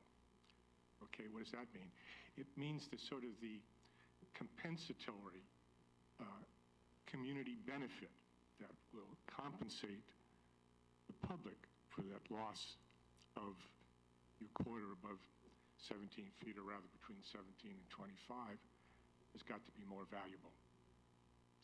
I repeat that, more valuable. And to look at that, all you have to look at is our recent decision-making with respect to the Libertine Pub. I'm afraid that, the one small restroom, and I don't see as adequate additional community benefit. The gazebo, as I know, a gazebo obscures corridor, so I don't think that's a particularly valuable community benefit. And then when you couple it with the other exceptions, the exception with respect to the square footage of the second floor, the exception with respect to the setback, and this difficulty with the view corridor, it looks like the requirement of significant adequate community benefits has not been met. Now, the even more difficult issue is this view ship, or view corridor. There's really no need for me to repeat what my opening comment, or rather my opening question was, and the answer that I got, which is when you settle all this, we end up with less view of the harbor and the Pacific Ocean and the spit, because the applicant is seeking to, rather than fulfill his requirement on this county lot, he's borrowing the 10 feet, which is now open space, and doing that. And it's essentially putting the cost, a part of the cost of that development being borne by the public, who enjoys this open corridor space, rather than on the applicant. Nevertheless, it still requires a balancing. It's not simply one or the other, and that's the quandary of this. With respect to here in other applicants, the issue of reasonable return on investment comes up, and I'm really not going to even address that. In fact, I can't address it because there is nothing in the file that addresses reasonable return on investment other than the actual statement, meaning there is nothing in the file that talks about development cost or operating cost or the approximate rate of appreciation of the property, or even what a percentage reasonable return on investment is. It can be 5%, it can be 10%. I remember going to school and typically 20% was considered a reasonable return on profits. Sometimes it's 35, but there's nothing in the file, so I'm not even going to comment on that. It does strike me that not enough attention, I'll back up one second. I think part of the problem is that we're trying to squeeze a really worthwhile, attractive project into a site that really cannot accommodate it. And I'm wondering if the ambition were dialed back a little bit so that perhaps an elevator replaces a stairway and a breezeway is eliminated, and the 4 feet to the north of the property is eliminated, and and I won't say hotel rooms, some of the apartments are reduced in size, perhaps, and probably an intended increase in rental rates if perhaps something can be designed. But right now, it's so ambitious that a part of the cost, I'd say, well, I hate to say unreasonable, a significant part of the cost is being borne by the public at large in this endeavor, because the public at large are the ones that are be sacrificing the view corridor. So I'd like the applicants to rethink that, and I hope that, you know, there might be some sort of a solution in that. And I think that ends my meandering thoughts. Joe, thank you. Asia. Yeah, I think that was well said, Joe. Sorry, Commissioner Ingraffia. That's okay. There is a lot going on here. I have to agree that the view, because this is or will be the entrance to the Harbor Walk, that it makes it all the more important to the public. I think you're on the right track by providing some kind of public benefit as the entry point to the Harbor Walk. I think it'd be really great to see, maybe instead of a built structure that continues to block the view, maybe some kind of, I would love like a lawn where I could have a picnic. Some kind of entry point, maybe some kind of landscaped area. I don't really know what's possible right there, but something, some kind of soft scaping rather than hard scaping as an entry point. But I have to agree with Joe that that view going into that is a really important view, and I appreciate the architect's design to have continuity across the buildings. I like the historical story you told about the rooftops and the horizon, but I'm wondering if there's a way to push back the overhangs or the eaves that encroach into the view corridor specifically. There's a way to remedy that.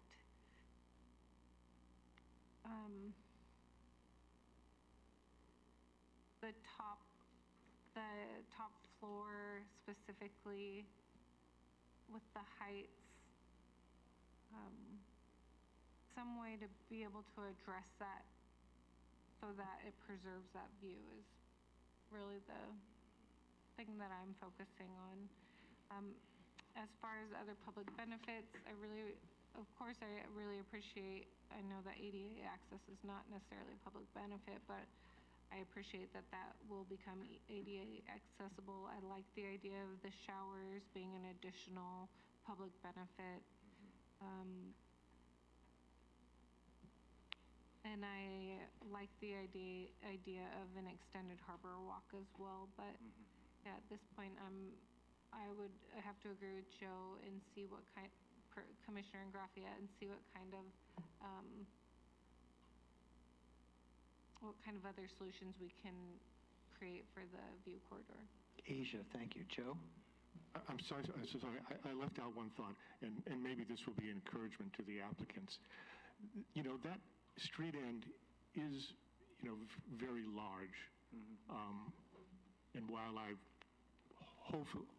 absolutely am dedicated to preserving that street end, it's conceivable to me that if the applicants made some compromises in reducing the scale of their structure, perhaps not 10 feet, but perhaps some portion of that could be you know, part of the plan to contribute to the necessary view corridor, with as usual, with special thought giving, so that we don't fall into a trap of establishing a precedent, which we then have to lop off portions of that streets to other developments and soon find ourselves in a place that we don't want to be. But we might be able to design some kind of compromise there.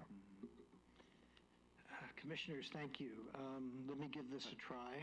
Commissioner, before you go, can I go before the chair goes? One more time. Yeah, just to hit on some points here.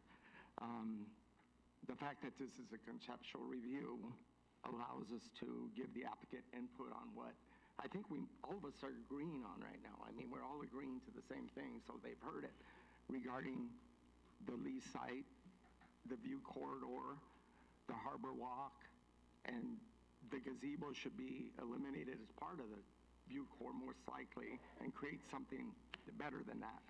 The encroachment should be allowed in order to get to where we need to get to, of 10 feet. The public access is very important, especially since it'll be the beginning of the harbor, so public access. And then last but not least, public restroom and shower if possible. So I'm just wrapping around with what everybody else said. So I think those things are really important and could create the public benefit to help us make the finding to approve the project if they redo it, redesign it, because that's part of our job, redesign and architecture review. So that's what we were doing. So commissioners, thank you. Thanks. This was very thoughtful. I'm going to make a couple quick suggestions. One is this is a very important site. And what I've enjoyed about this hearing is everybody recognizes that, beginning with the applicant and the architect. You understand this not just as the beginning of the Harbor Walk, but Tamara talked about it as the end. It is a destination. What happens when you walk it and you finally get there? That really speaks to the importance of it. Gene, I think his architecture is actually very, very strong. I love the way it aligns with Gray's Landing. I think that's a strong move. I like the double buildings. I think it all makes sense. I think the balance, and we've all talked about this, is we have a public responsibility in terms of what we allow. And that includes getting a balance of community benefit for the variances. And also not just a public responsibility, but it sets a precedent, which we have to think about. When Betty spoke, she talked about why not just reduce the plan, which we almost have to look at that. What happens if you do a plan that actually complies? In other words, meet the maximum second floor area and set it back.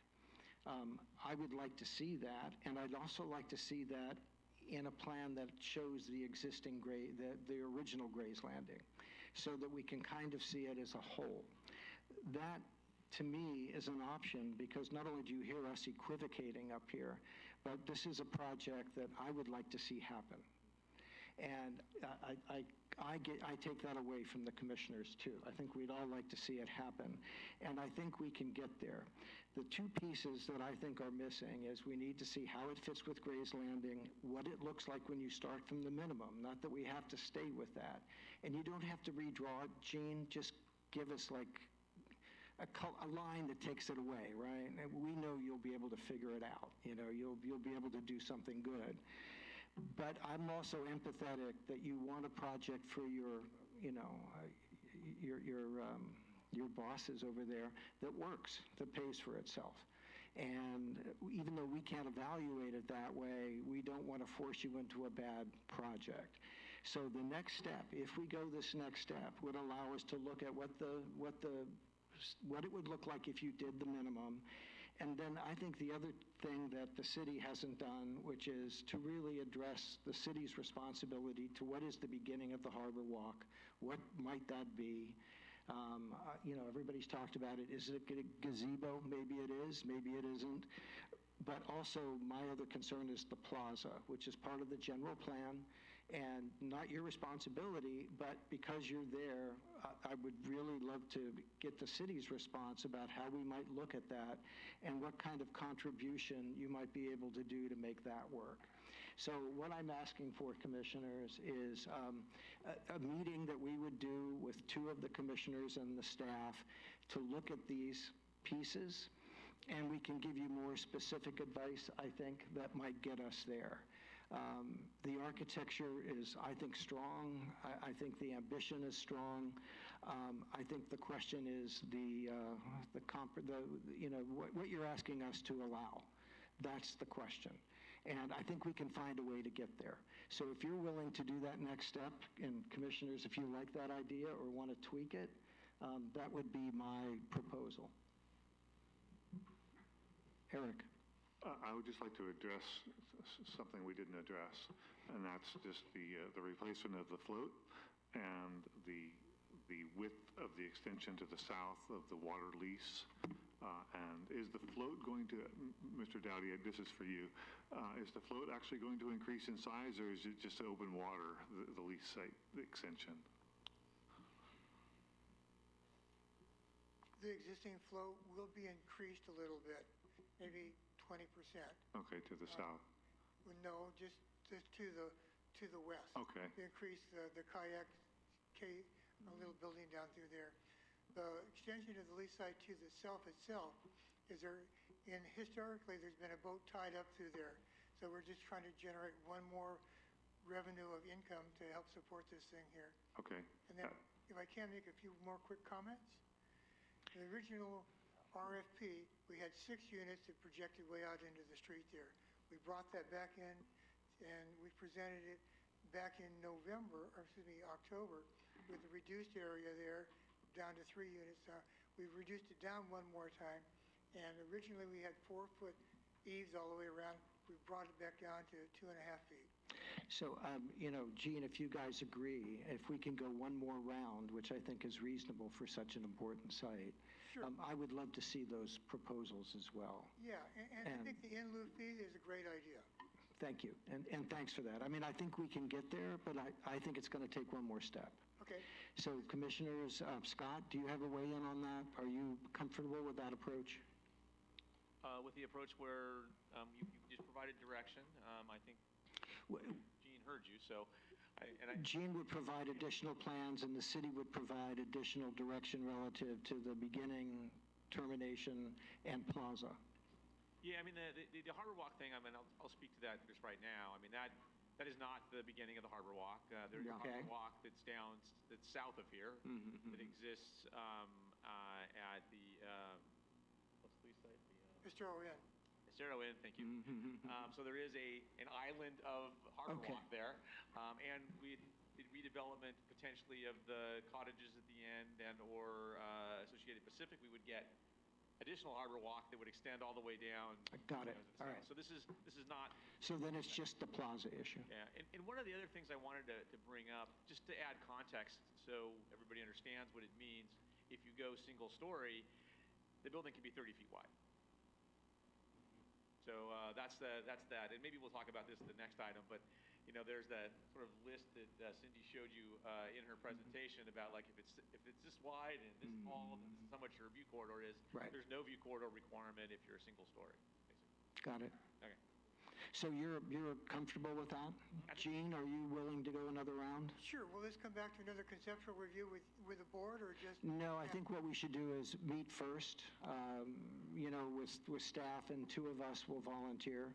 Sure. Whenever you're ready, we'll have a meeting, and then we can address what we heard tonight. I think that's a good idea. Thank you. Thank you. Commissioners, are you comfortable with that? Everybody's nodding, yeah? It still is. Betty, do you have a word?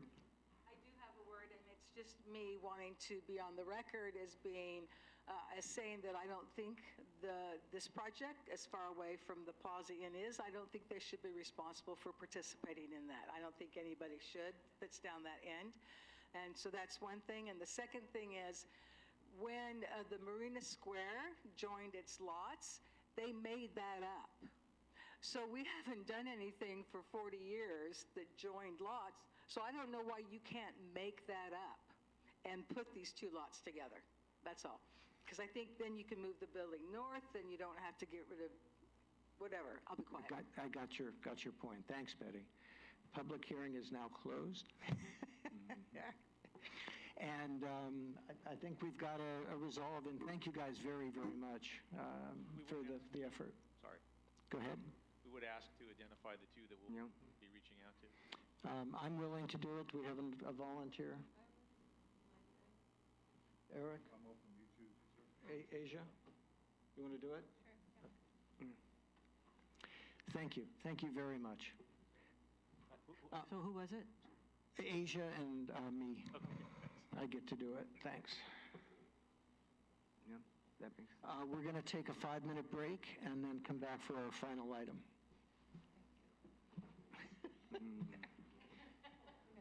This will be fun. Thanks for volunteering.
Commissioners, if we're ready.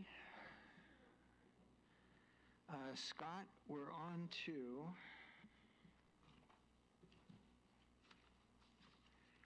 item C2, which is discussion of second-story development along the Embarcadero. You were going to give us a bit of an introduction to this item? Thank you. Yeah, thank you, Chair Roshan. The Planning Commission at the December 19th meeting requested this item come back at the next meeting if possible, so I was able to get it on here. And it's the desire by the Planning Commission was to take a look at second-story development along the waterfronts and what policies apply to it, and I think just to have a overall discussion about what that looks like. I'm going to probably bring up a slide here in a minute from Cindy's previous presentation that talks about view corridors and height. I have also a map of the waterfront that identifies all of the two-story buildings there, starting at Beach and then going to the end of the Embarcadero South. So that should be helpful. And so there are numerous policies, and you heard Cindy refer to these in the previous item that was before you, but we have the city's zoning codes, the general plan that apply to all the waterfront development, the waterfront master plan, the downtown and waterfront strategic plan. So you have all these documents that that address various aspects of design along the waterfront. They speak to materials, they speak to consistency of materials. All of them do. They speak to focal points along the waterfront. And as well as we have the circulation component of the city's general plan that also speaks to the street ends down there. So there's like anything related to development is covered through multiple city long-term planning documents. I think I'm going to turn this on here for a second and speak to the. I think I'm going to anyway. This is the table that comes out of the city's waterfront master plan. I think it's on page 5-2. And this speaks to height and view corridors. So you see the sort of top item there, and it talks about like if you have a 49-foot width and it's up to 14 foot, then it goes into the third column there and it says the amount of view corridor you're required to have, and there is no view corridor required. This is the comment that I made at the last item when I said if they keep it single story, they can just build to the edge of the lease site and they don't have to provide a view corridor. It's not really until you start getting into taller buildings and you see the one that's highlighted there, that's directly related to the project that was just in front of you, and it says 49 feet or less, between 17 and 25 feet. You have to have a 30% minimum view corridor, 8-foot minimum. And then it talks about sloping roofs and then a finding of significant public benefit. And you see that last one says, yes, if you want to go to that, you have to have that finding, which is what most of the discussion was about the previous item. Then you get into lease sites that are over 49 feet. Majority of the lease sites down on the waterfront, I think, are 50-foot wide. And so if you're up to 14 foot in height, then it does require a minimum view corridor of 8 feet or 15%, whichever is more. But doesn't require sloping roofs or a finding of significant public benefit. You just kind of scroll down there and to where you see something in the 17 to 25 foot range, 50 foot wide. Then the minimum view corridor width is 30% of the lease site. So as you get on the bigger lease sites down there and you want to get to that additional height, you're required to have a much larger and wider view corridor. And I think the reason behind that is sort of evident when you walk along the waterfront and you have areas that don't have good view corridors through them, rather very narrow ones. And certainly the areas I think that are wider, the street ends are wider, they feel more inviting, they feel like you should be going into those places. The ones that are narrow don't. So I think that's kind of what this speaks to. I'm going to get out of this and be going back and forth between a couple of different things here. Get it up. Where'd it go?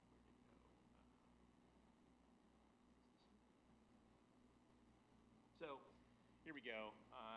So this is the, oh, well. This is so much fun. Yeah, this is, Ask Gene for help, yeah.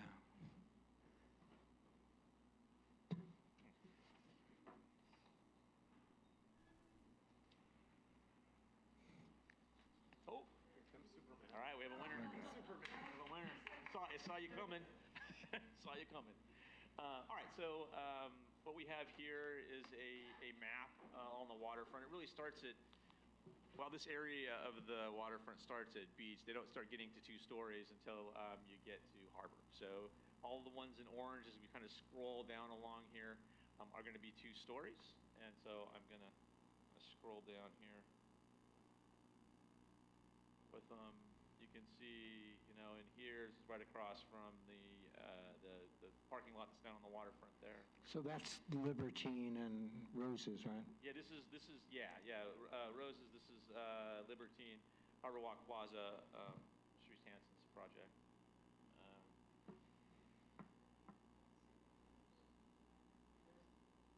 And this is the one we were talking about before that has that combines the lease sites. That's this one. What's it called? Yeah, Marina Square. Sorry. And then you have several other here that are in a row that are all at 2 stories. And this is the lease site that was in front of you this evening. Marina Square is a good example of the diagonal view corridor thing, too. Yeah, it has the 45s on it. So if they were to do something with the project that you saw earlier, it would have to look something like this. And the issue with the 45-degree thing that we were talking about, it was unclear. It looked like the 45-degree that they had provided out of the street end kind of extended all the way over to the building that was, you know, that was across the street. So it wasn't really providing you that 45-degree stay from the middle of that street end, which is the kind of question that we had from a staff standpoint. Yeah, as you said before, the 45 degrees is sort of undefined. I think we need further clarification there. Yeah, I agree with you, Commissioner Meyer. And then this is kind of the end of the last 2-story building down here, which is the Associated Pacific building. I do have, Cindy went today and took some pictures from the street ends. Do you want to see those? Before you leave this map, can you pull out and like we can see the kind of the pattern of the 2-story? Do you go further north, or is that as far as you went? That's as far as it goes. Okay. There is the galley and the Anderson Inn north of that, and then there's the Copper, what used to be the Copper Coffee Pot. I don't know what it's called. That's the galley and Anderson Inn right at the top. If we could, we should go ahead and go further north so we can. It is, but there are no 2-story buildings north of there. Is what I was saying. Oh, okay. This is the galley. That's harbor coming down. Super helpful, Scott. Thanks for doing that. And then we did have, I think the issue with the 2 stories, and you know, I mean, this is certainly for the commission to discuss because you guys added this to the agenda this evening, but I think it is really like, where do we have views out here? You know, we had the Libertine one, right? There's absolutely views from the top of Centennial Parkway, so reducing that upper footprint improves those views, and I think was a very valid, you know, request from the Planning Commission in relation to that project, and I think made a much better project. I think resulted from that. Now I'm going to turn this. I think I'm going to get out of here. If I can get out of this. There we go. And I'm going to go back to the PowerPoint.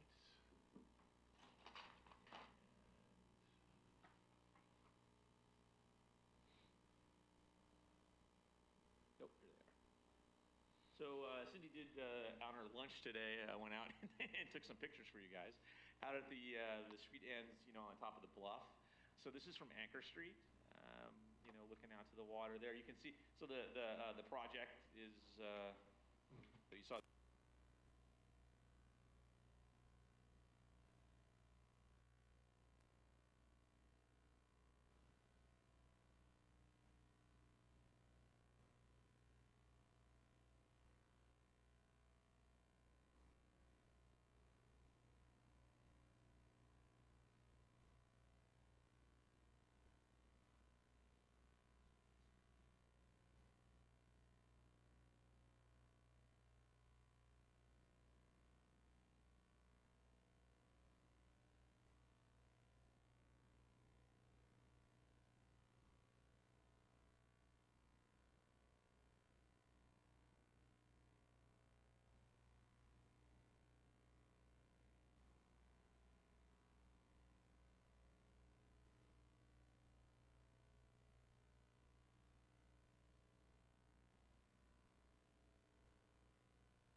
you can see, you have single development here, you have two.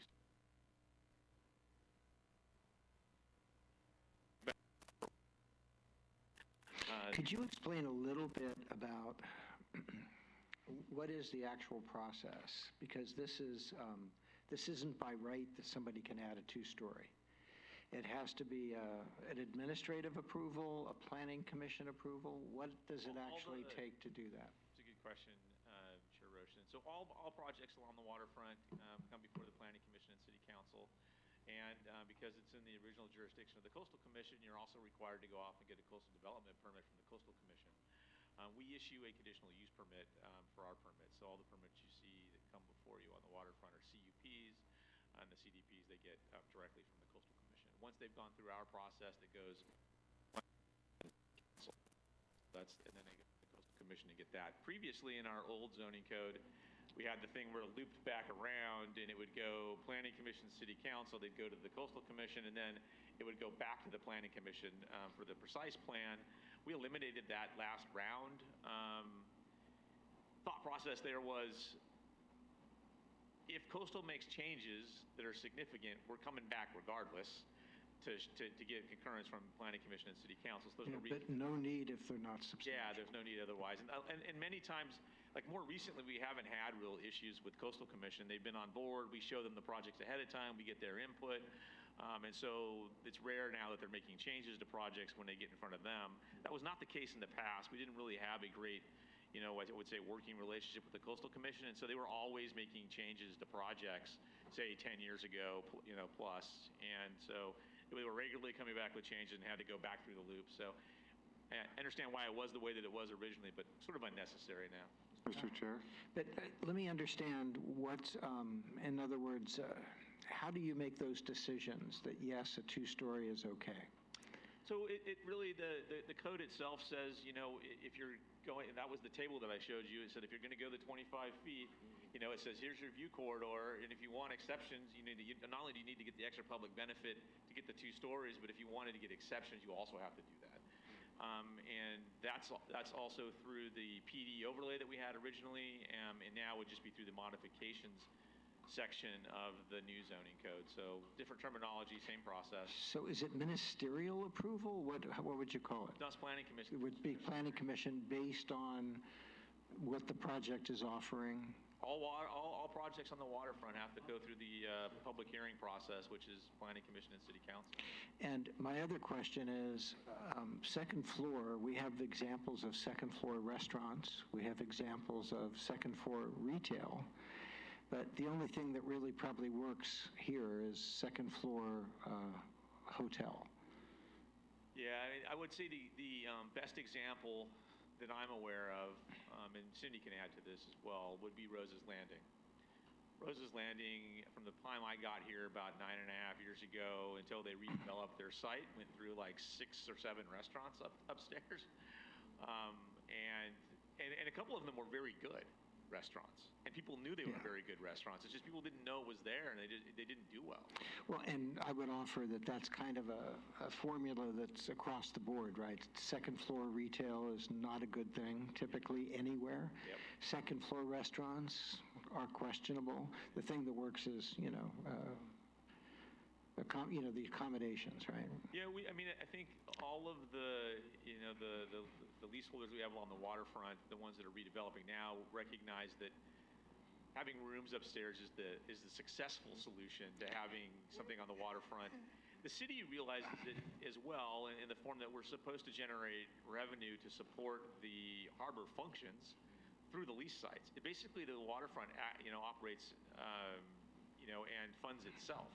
Right, and that's one of the issues we have right now. We have a lot of deferred maintenance because it doesn't generate enough money to pay for all the services and maintenance that are required down there. And so, while the city is looking at different options and different ways to achieve, better solutions on the waterfront, we aren't there yet. But certainly, and office is no longer an option here either, right? I mean, office space, nobody's. It's the wrong zone. The zoning is visitor serving commercial. Yeah. So you really can't put that kind of much office up there. But we used to, right? No? Visitor Never? serving. You could have something that's related to visitors being here, and you could have that in the buildings. I mean, we've done some of the, sort of fringe stuff in the past, but most of them haven't stayed down there. Things that were kind of on the edge. Can I back up a little bit? Sure. The thing that I'm trying to understand more about with Morro Bay, and I think that needs more, I don't know what the right word, transparency maybe. When a potential lessee comes in with a proposal on a property and is competing with, let's say, another proposal, there's multiple proposals competing. Those proposals, do they include projections about the new proposed buildings that will be there? Or how like, if the city is looking at person A and their proposal and person B and their proposal, neither of which have been approved through the process yet, what's that look like?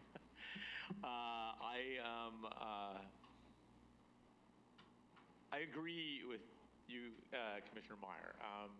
The process that we go through is a bit clunky. I would say it's better now than it was, better and improving. When I first got here, we used to get sort of like sketches on the back of a napkin. And then they would show that to City Council, and City Council would be like, okay, we'll give you consent of landowner. So if somebody does this, they come in and they want to do redevelopment of a lease site, we would give them consent of landowner. That gives them authorization to submit an application to the planning division to go through a process to get approvals for a development application. If you're successful in doing that, you go, like say, you go through the process, kind of like the Harbor Walk Plaza, Shrees Hansen, their project. They had to go get consent of landowner. They went through all of our entire approval process. And then typically what happens is once you get through Planning Commission and City Council and you're going off to the Coastal Commission, our Harbor Department will start negotiating a lease with them at that point. And then that lease will eventually make its way back to City Council, and City Council will approve the lease for the site. And that'll talk about, whether it's percent rents that we're getting out of the thing or what the whole lease process looks like. And it'll be based on the development that they're proposing and that type of thing. And does this happen prior to the expiration of the previous lease, or does this at the end and there's months in the middle where we're not getting fees? Sometimes it doesn't. The lease site that you had in front of you this evening, that lease has expired and was kind of in holdover for a while. And then we went out with an RFP. We had 2 responses to the RFP, and one of them was the Bastons, and one of them was the folks that ran Kayak Horizons. They submitted a proposal, and then they withdrew it. And so we were left with one proposal, and that was the Bastons proposal that you saw this evening. Joe. It strikes me so unreasonable to require that the lessee sign a legally binding document and assume the risk that they can overcome all the exceptions that are required to do what they want to do. I mean, wouldn't it be much more rational for a lessee who's thinking about leasing a piece of property, a conceptual presentation to the Planning Commission, this is what we think you can do and what you can't do, and then they can decide whether they want to be legally bound to a lease. I mean, I was surprised. I was surprised in learning that it's not done that way. So the consent of landowner is usually for a fixed period of time, a couple of years, and that allows them to go through the process with us. The lease doesn't get executed until they're kind of through the whole approval process. Okay, so they're not paying the full freight. We just start negotiating with them when they're done with the city first round and they go to the Coastal Commission to get their CDP. Then they start negotiating with us, and by us I mean the Harbor Department. So has there ever been a process where we've gone through and we've said the Embarcadero should be about, retail, restaurant downstairs and hospitality upstairs? That process has not transpired. There's nothing affirmative that's been done on the part of the city to say that. So there's never been sort of I want to call it almost a consideration or a design about let's call it the type of character through use of the Embarcadero? No, they're short of what's in our existing land use documents that are out there that talk about what we want to see down there. And they're all pretty consistent. They pick on different aspects of things, and they've been done over time. So, they kind of based on the time frame that they were developed in. And then right now, I mean, we're getting ready to, hopefully we're going to get a grant from the Coastal Commission to update the waterfront master plan. I would imagine we're going to be much more particular about what happens on the lease sites as part of that. We're going to do a better job of telling that story. So other questions for staff right now, but what I'm interested in is possibly we come out with some ideas from this discussion. I think the focus could be the master plan. Also, there's talk about us meeting with the Harbor Commission, and that was something that Councilmember Landrum was pushing. And I think that would be a good opportunity to sort of raise the awareness of planning around the Embarcadero and its leasing. That being said, other questions for Scott? I'd like to open it for public comment, and then we can have final comments. No other questions? Is public comment? Anybody interested in speaking? If not, commissioners, how do you want to take this? Do you see an opportunity here? Eric, do you want to start? I guess the way I look at Morro Bay used to be something. A long time ago, it was an art colony. And then in the 40s and 50s, 60s, after the war, it became a fishing village. And at the end of the commercial fishing empires, it's something else. And at this point, the Embarcadero is not clearly defined as to what it is. Is it gift shops and hotels and restaurants? If that's what Morro Bay is now down there, do we want to? What is Morro Bay's waterfront right now? It needs to kind of be sussed out. I think. I'm not certain that it is what it was, but we keep leaning on what it was. But what does it want to be as we go forward? So take that a step further, sussed out. How do you do that? Public participation and charrettes. So a combination of that. So the master plan would be a good place to do it, but identifying it, how do we even frame it as something to be done, which is really looking at, like, I think you're suggesting what's the next 100 years for Morro Bay's Embarcadero? It's kind of what's the character and the vibe, right? Yeah, I mean, I think the good point behind this is we've done some of the work on this. It's just not entirely baked. We had the Downtown and Waterfront Strategic Plan. It tells us the things that we want to see. Development document, largely. We also have an Economic Development Strategic Plan, which is also an economic document. And it talks about, things that we want to see down there. It talks about opportunity sites. It identifies those sites, kind of like the vacant lot that sits at the bottom of Harbor right there, right? Completely underutilized, and talks about things that you could put there. And it identifies like 5 things or 4 things that we could put in that location. We have those things, along the waterfront and in the downtown. So that document started doing some of this, but I think the waterfront master plan update would really flesh out that, I think. So you would say this makes sense as we begin to focus on what the master plan revisit might be. This should be a chunk of it. I think 100%, because I think this is the way a lot of people in the community feel. I think, they realize that, we had this commercial fishing village concept out here for a while. The commercial, fishing industry has certainly shrunk. We've talked to folks in the commercial fishing industry about, and I think we're having new conversations with them now. Even the chamber's kind of out in front of us right now. They're interested in the waterfront master plan update as well, and they've been talking to the folks in the commercial fishing industry about, like, what does this looks like for you now? We have the Measure D, there for a while, and it protects the area down there, and they're like, does this really do anything for you now, or are there other things that you need now because things have dramatically shifted since that measure was passed? So if I was to try to get a sense of what the master plan might tackle, let's call it the second story, but it's really a question of use. Are we looking at hotels? Because that would become the predominant second floor use, I think. The second question is, how is the parking? We've had 2 parking studies done. How is the parking stuff going to integrate with the master plan? Because for me, that has I don't know if you guys agree, it's got a real impact on what the Embarcadero is going to be. How will that happen, do you know? I mean, it would be part of the, so let's pull way back here a little bit and talk about a little bit about what the master plan and the process looks like, okay? You know, my thought on this, and that's just me thinking right now, like we haven't formed like whatever the committee is going to be that supports this, so things can certainly change, but my idea behind it at this point is we submit our application to the Coastal Commission. We hopefully get a award that's pretty close to the amount we're asking for. The maximum we can get is $500,000. And then we form a committee of stakeholders, right? Because we have a lot of them. And we get the committee together, and then we walk through what our RFP is going to look like. What are the things that we want the master plan to address? What documents do we have out there right now? What are in them?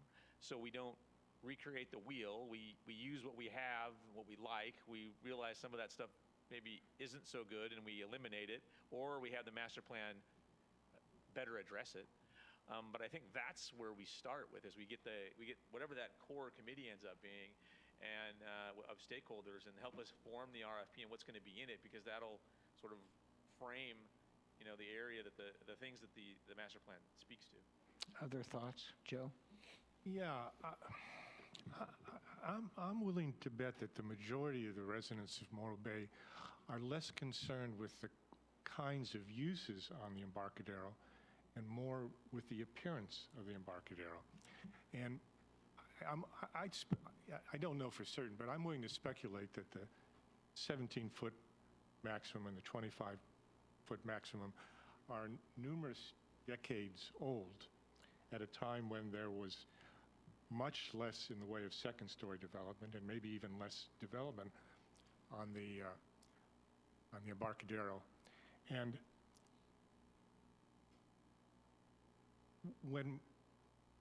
so, as I said earlier, when that reality becomes more rare, okay,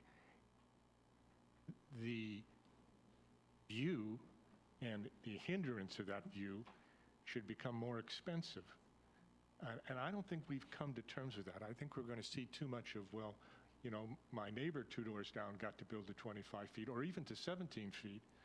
Fortunately, 17 feet is less in demand for a whole variety of reasons, but certainly 25, my neighbor got to do it, why can't I do it? And my response is, okay, there's a cost in going to 25 feet, and that cost is enormously more expensive now than it was 20 years ago or 50 years, okay? We need to reevaluate what the price tag is on additional community benefits. And if we do that correctly, the market will take care of what can be, the market will take care so that we don't lose. So to illustrate your point, could you put your map with the orange 2-story buildings?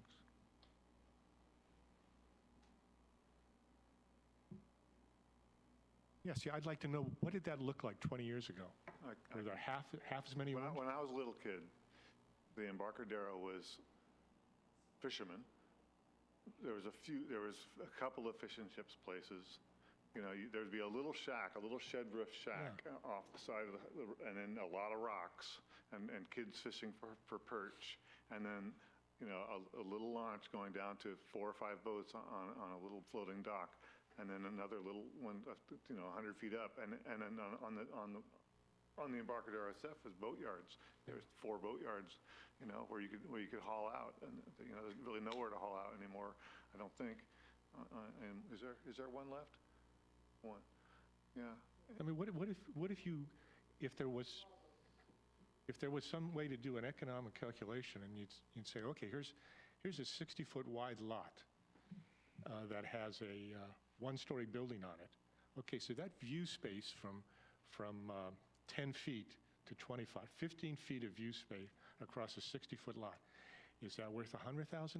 Is it worth $300,000? Is it worth $500,000? And that becomes a number that you start tossing around in terms of thinking, what should that developer pay for that? Or should it even be for sale? I would suggest it's not for sale. All right. Because, you can go to certain parts of Europe and there's 5 stores on the beach, and it's pointless. The beach is kind of a pointless experience. Well, not for sale. Not for sale could mean simply we've decided it's so expensive that you can't afford it. Yeah. That would accomplish the Asia, same goal. did you have a? Well, I was just going to say, the city already, by funding the harbor via these leases, they've decided it's for sale. If that's the funding mechanism. I mean, we're Not if actually they- required to, like operate them to make a profit basically through the Tidelands Trust, but, so there is a component to that Commissioner King brings up that is that, but we get to determine like what things are. What that looks like, yeah. I think the kind of what Joe, what I think I'm hearing from you is that there is a process and there is a certain amount, a lot of effort has gone into where we are right now, and to try to step out beyond where we are right now is what you're talking about. And maybe what you're saying is we shouldn't be going beyond. We should be trying our best to keep it at least in check rather than expanding. We should just keep it in check to what it is currently. Or at the very least, let's not sell it at a bargain. Let's not sell it at such a price that it's so attractive for people who might not otherwise do it if they had to pay the true economic value of the project. So let me, If they had to pay the true economic value of their proposed project, which I do not believe they're doing right now. so let me add another thing to consider. When you look at the map, there's two ways to experience the bay, and the spectacular one is the Harbor Walk. And that's a big effort. Like, how do we make the Harbor Walk continuous? I think it's like the best kept secret on the coast. It took me forever to discover that the Harbor Walk really, there was a lot of it.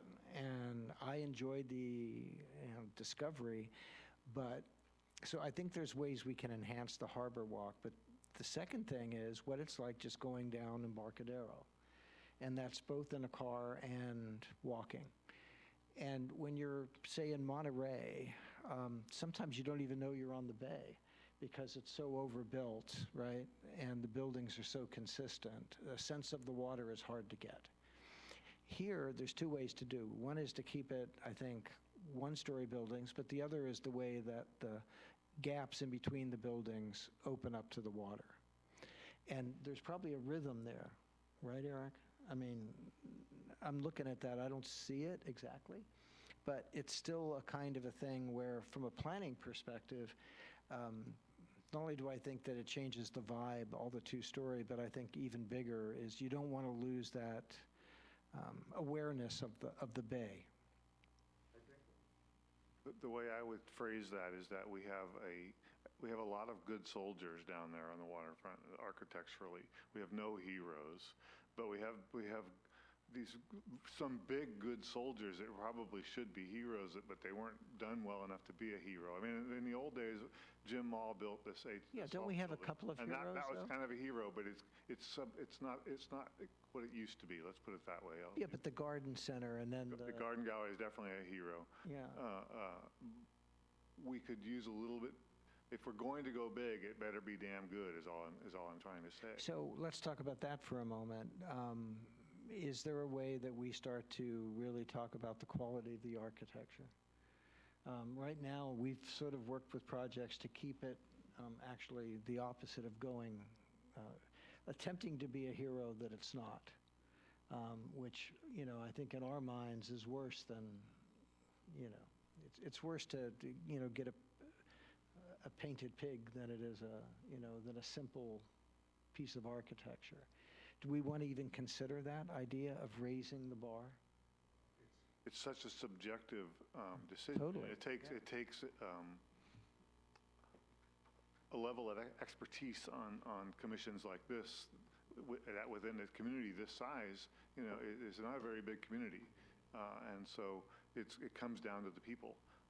Is all I can say there, and it's tough for people to agree on what is quality. So I guess my question is that even a consideration? The idea of upping our architectural game. I mean, certain communities do that. They do. Within the documents, there is a lot of discussion about opportunity sites and what might happen on those opportunity sites. Absolutely should be raised to a higher level. The balance of the buildings, what I'll call the good soldiers, it's quite tricky to get it's expensive too for the applicants and so forth to get to the quality level. And I'll mention my frequent example of Italian seaside and hill towns. People don't go to them to see the heroic architecture, yet they're delightful to visit. Well, that's because they've got real vernacular, right? Oh, well, I don't know what that means, but Oh, test, yeah. but it's not about the eye, in my terms, the eye-catching, spectacular. So when I speak to that, I don't necessarily mean that we want IMPay or somebody to come and design a building. I just mean that we want someone to choose, the right materials. And if we want a warehouse, we want it to be made out of old redwood that's reclaimed. Yeah. We want it to have, bronze fixtures. We want it to have the right stuff. It's not hardy plank and galvanized, or maybe galvanized is actually okay, but it's not. You know what I'm saying? Yeah, it's the quality of the materials. It's not necessarily the quality. Plus, architecture is awesome, but it doesn't have to be. I get it. Asia? I was thinking two separate things.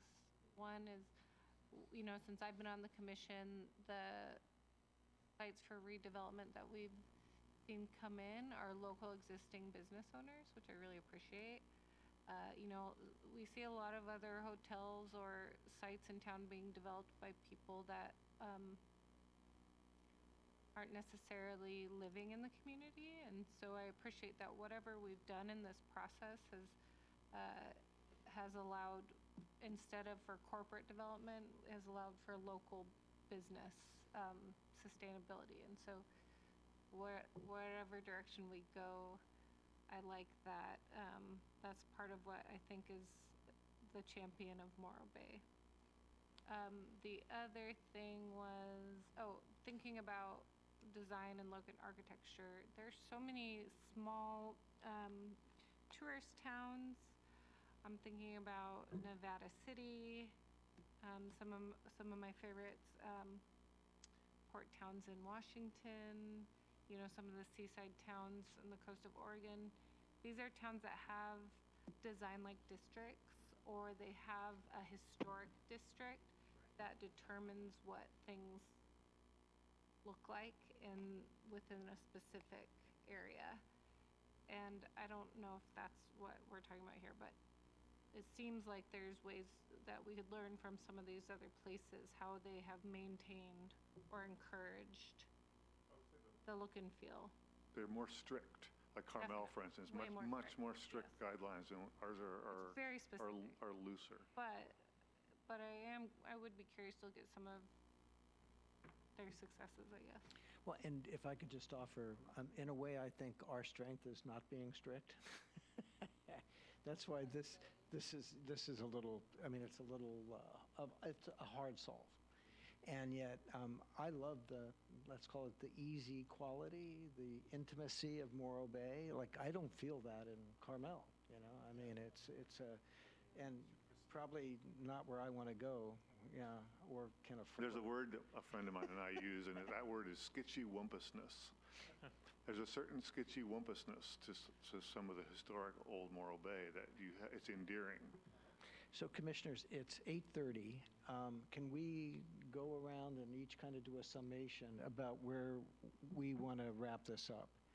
And I'm going to start with Scott, that you can help us focus. What would help you?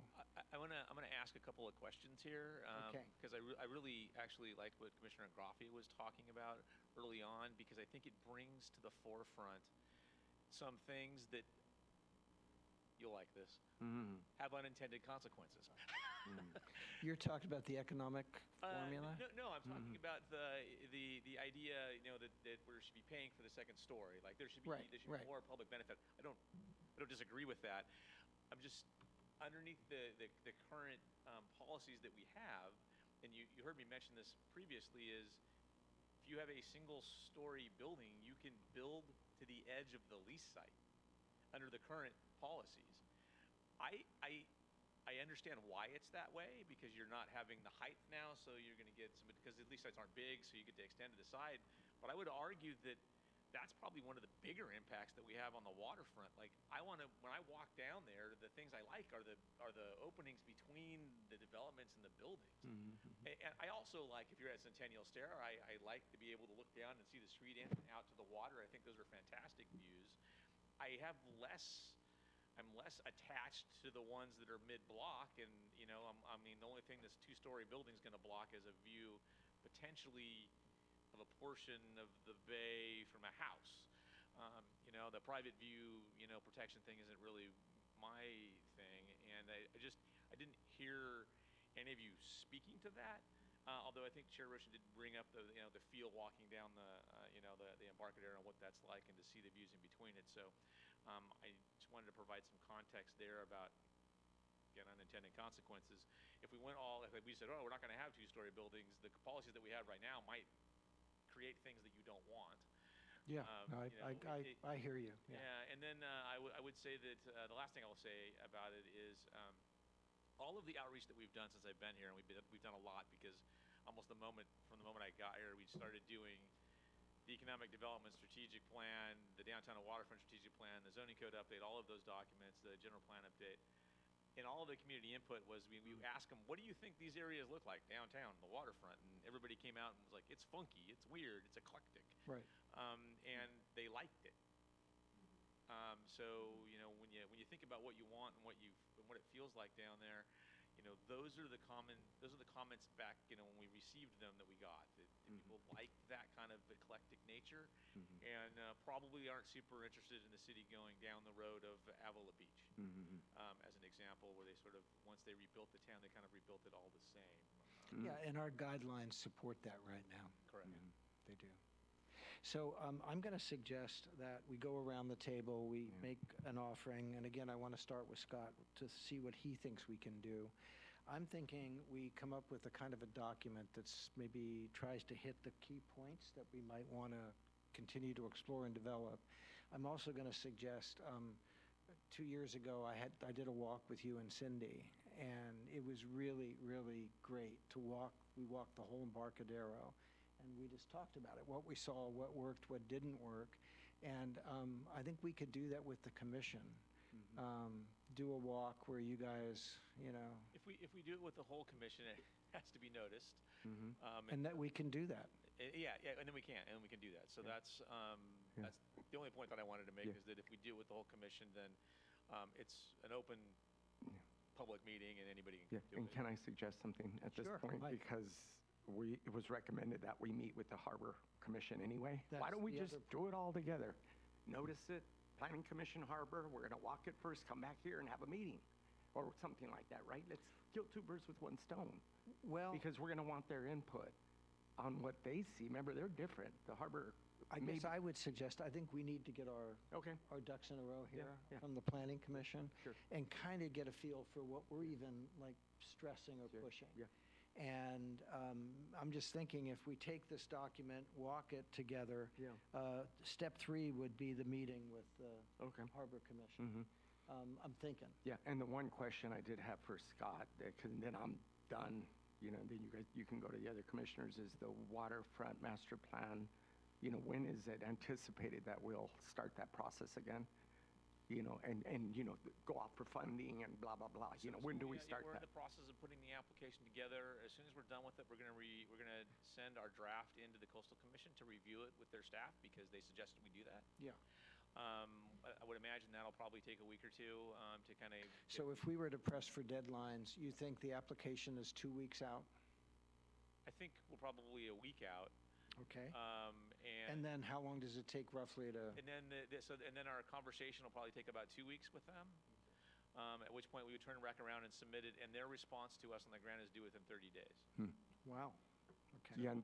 As soon as we had that, we would be going back to City Council and saying, hey, here's a potential framework of folks we would want to have involved in this, and get concurrence from them to go form whatever that support committee is. So this work that we're doing tonight and what we're leading up to is a preparation for that. That's right. And it's to get it's to prepare us, it's also to make us articulate, and we don't want to have this meeting in front of the Coastal Commission where we're like, you know, batting the ball around, right? So that's your recommendation, Scott? Okay. Joe? these are our final comments, okay? Okay, so a document that would alert the decision makers to our concern, which is that the constraints associated with single-story construction, 17-foot construction, and 25-foot construction were made at a time when the asset that they obscured, the view, was plentiful. Now that it's no longer plentiful, we need to reevaluate those laws and the cost that those laws are exacting. And so, just let me get real clear. This is a way to look at the second story that, and it could happen different ways. Like one of the options was these opportunity sites, where there might be sites where, we're more concerned about what happens there. And it could be about the rhythm of the two-story. It could be about other things. But that's how you would begin to evaluate. Yes, but let's begin the evaluation process so that we don't simply say, single story, you get to build it, 17 pretty much by your right, 25, well, it's an undetermined. Scott, does that make sense? Yeah, I mean, I understand that. I understand the concept. And by cost, you don't just mean dollars, you mean overall cost, public loss of views. Yes. Cost of. Yes, that's what I mean, but for purposes of doing something meaningful, we might have to translate that community asset loss into dollars and cents, something that we can operate with.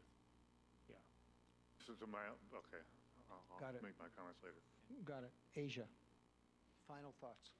Yeah, I mean, I agree with what Joe's saying. I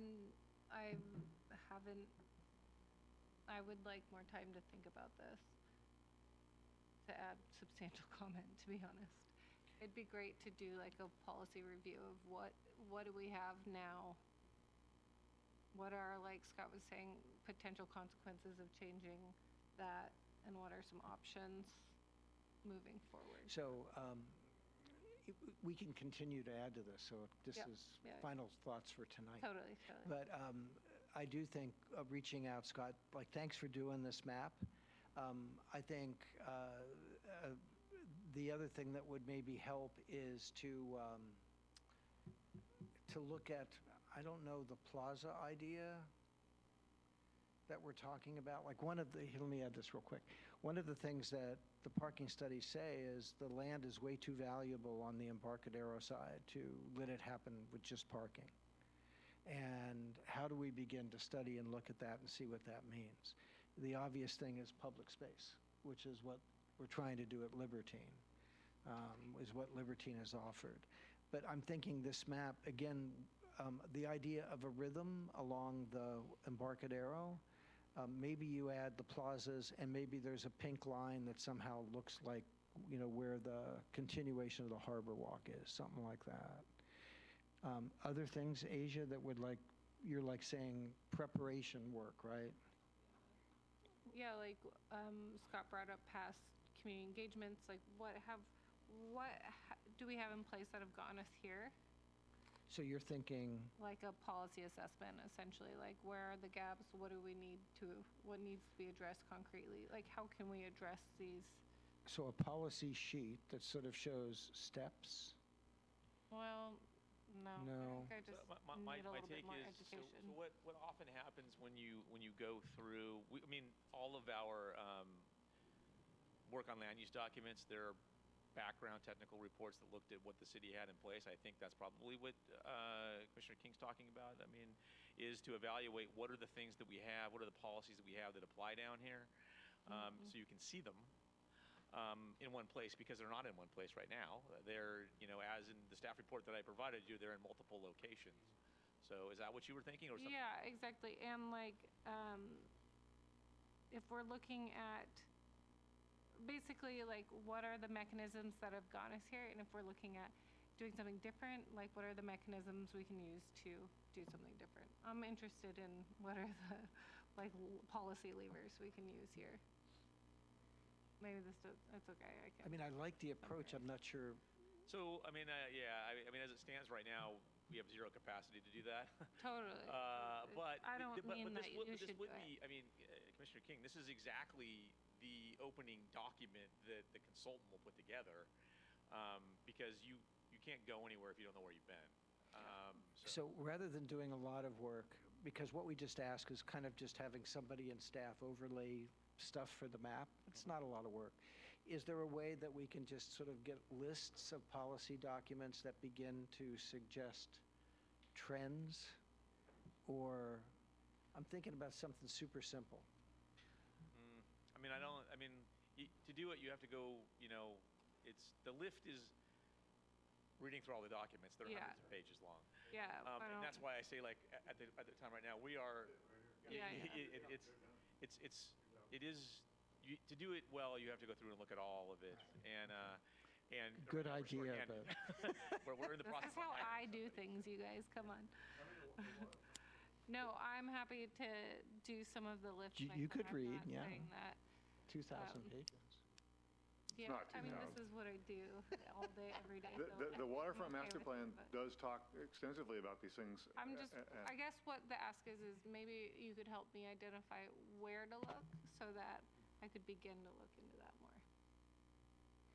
I mean, A simple you're thing, onto yeah. something. I just don't know how you do it. I mean, I like what you're suggesting a lot, so. The waterfront master plan's 28 years old, and the Well, that's why we're doing another. downtown Yeah. the waterfront's downtown strategic plan is relatively recent. It's like 6 years old. Right. But Eric, do you have final thoughts? my only, I like much of what's in these. I like the general demeanor of, especially the more recent document. It has a lot of great ideas in it, and it's just not specific enough for me. It could be more specific and a little bit less general.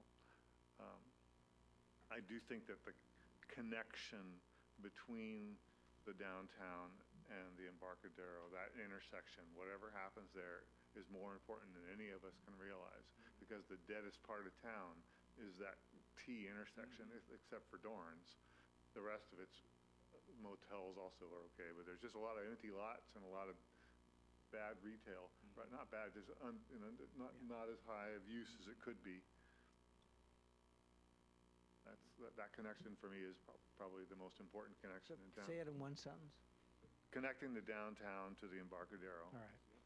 is important as part of this process. Big time. Mike? The only thing I'm going to add is, because I know Scott, his staff, his time is zeroed out, but maybe as well we could do this walk, if we're going to do a walk, prior to our planning commission meeting, the same day. So we don't have to notice to, do our regular meeting, but we're going to meet early to do the walk, and then come back and meet on a regular planning commission day. Yeah, but we'll have to wait until the summer when the sun's up so we can see what's going on. Yeah, but you know what I mean? Let's combine, and it'll be early because it's. Yeah, we could do a special meeting followed by the regular meeting. Not a Yes, problem. yes. That way we don't have to get them. I like that, That's Mike. it. Yeah. That's it for me. I'm going to add one, which is even more confusing. I'm saying somehow identify and recognizing what we have in the Embarcadero. So that's recognizing the walk, like an inventory, but a picture. Yeah. So, because I think right now, believe it or not, I'm not even sure everybody knows, that lives here knows what it is. I mean, I don't know. And so when I say a picture of it or a figure, I'm not 100% sure what I'm saying, but I think it is about inventory and pieces. It is about the harbor walk. It is about the pedestrian walk. It is about the drive. And it is about how the fabric of those buildings works together as an edge. Yeah. And I found a new public access today that I never knew existed. Good. That's the inventory. So Gene has hung in there with us. Is it okay, commissioners, if he has the last word? Are we doing public comment? Thank you for letting Well, me talk. we already asked, so this is still public comment. Yeah, yes. okay, good. Thank you for letting me speak. We don't know what's going to look like in the next 50 years, but I assume that the wind farm and the battery storage may play a pretty important role in this thing. Remember how it was for the commercial fishing village? I'm not too excited about it being a tourist trap. Tourism destroys the culture and heritage of an area. But when you take your walk, remember there are two sides to the Embarcadero. There's the water side, and you guys need to take a a view from the harbor. Take the harbor department boat and go for a view that way, because that's the view that a lot of people get to see. Thank you. Okay. This might be 2 days, yeah. Gene makes a very good point. Looking at the waterfront from the water gives you an entirely different perspective if you haven't done much of that. It is, it's. Well, I do a lot of kayaking, so yes, I couldn't agree more. But to do it together would be fun. Oh, that would be great. That would be great. Thank you, Gene. Yeah. Yeah. So let's see, let's go through the rest of our agenda real quick. I lost mine. Any unfinished business, commissioners? Hearing none. Unfinished business. Go ahead. I did meet with Sean today. I know Joe's on board with getting our public benefits committee.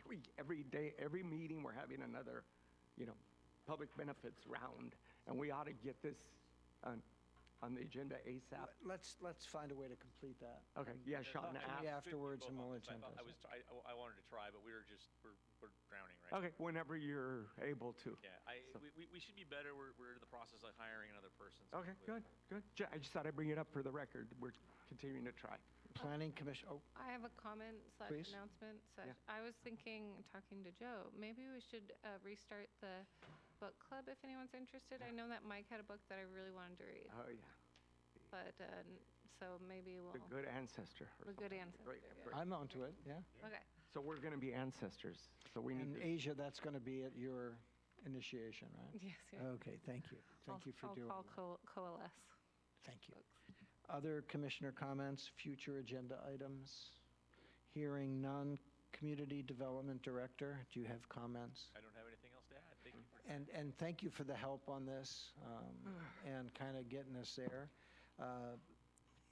I'm thinking this is important, that we prepare for the meeting with the Harbor Commission. So not only that we come off credible, but we actually have a strategy. So, yeah. Do I have a motion to adjourn? Motion adjourned. Do I have a second? Second. Thank you all very much. Yes.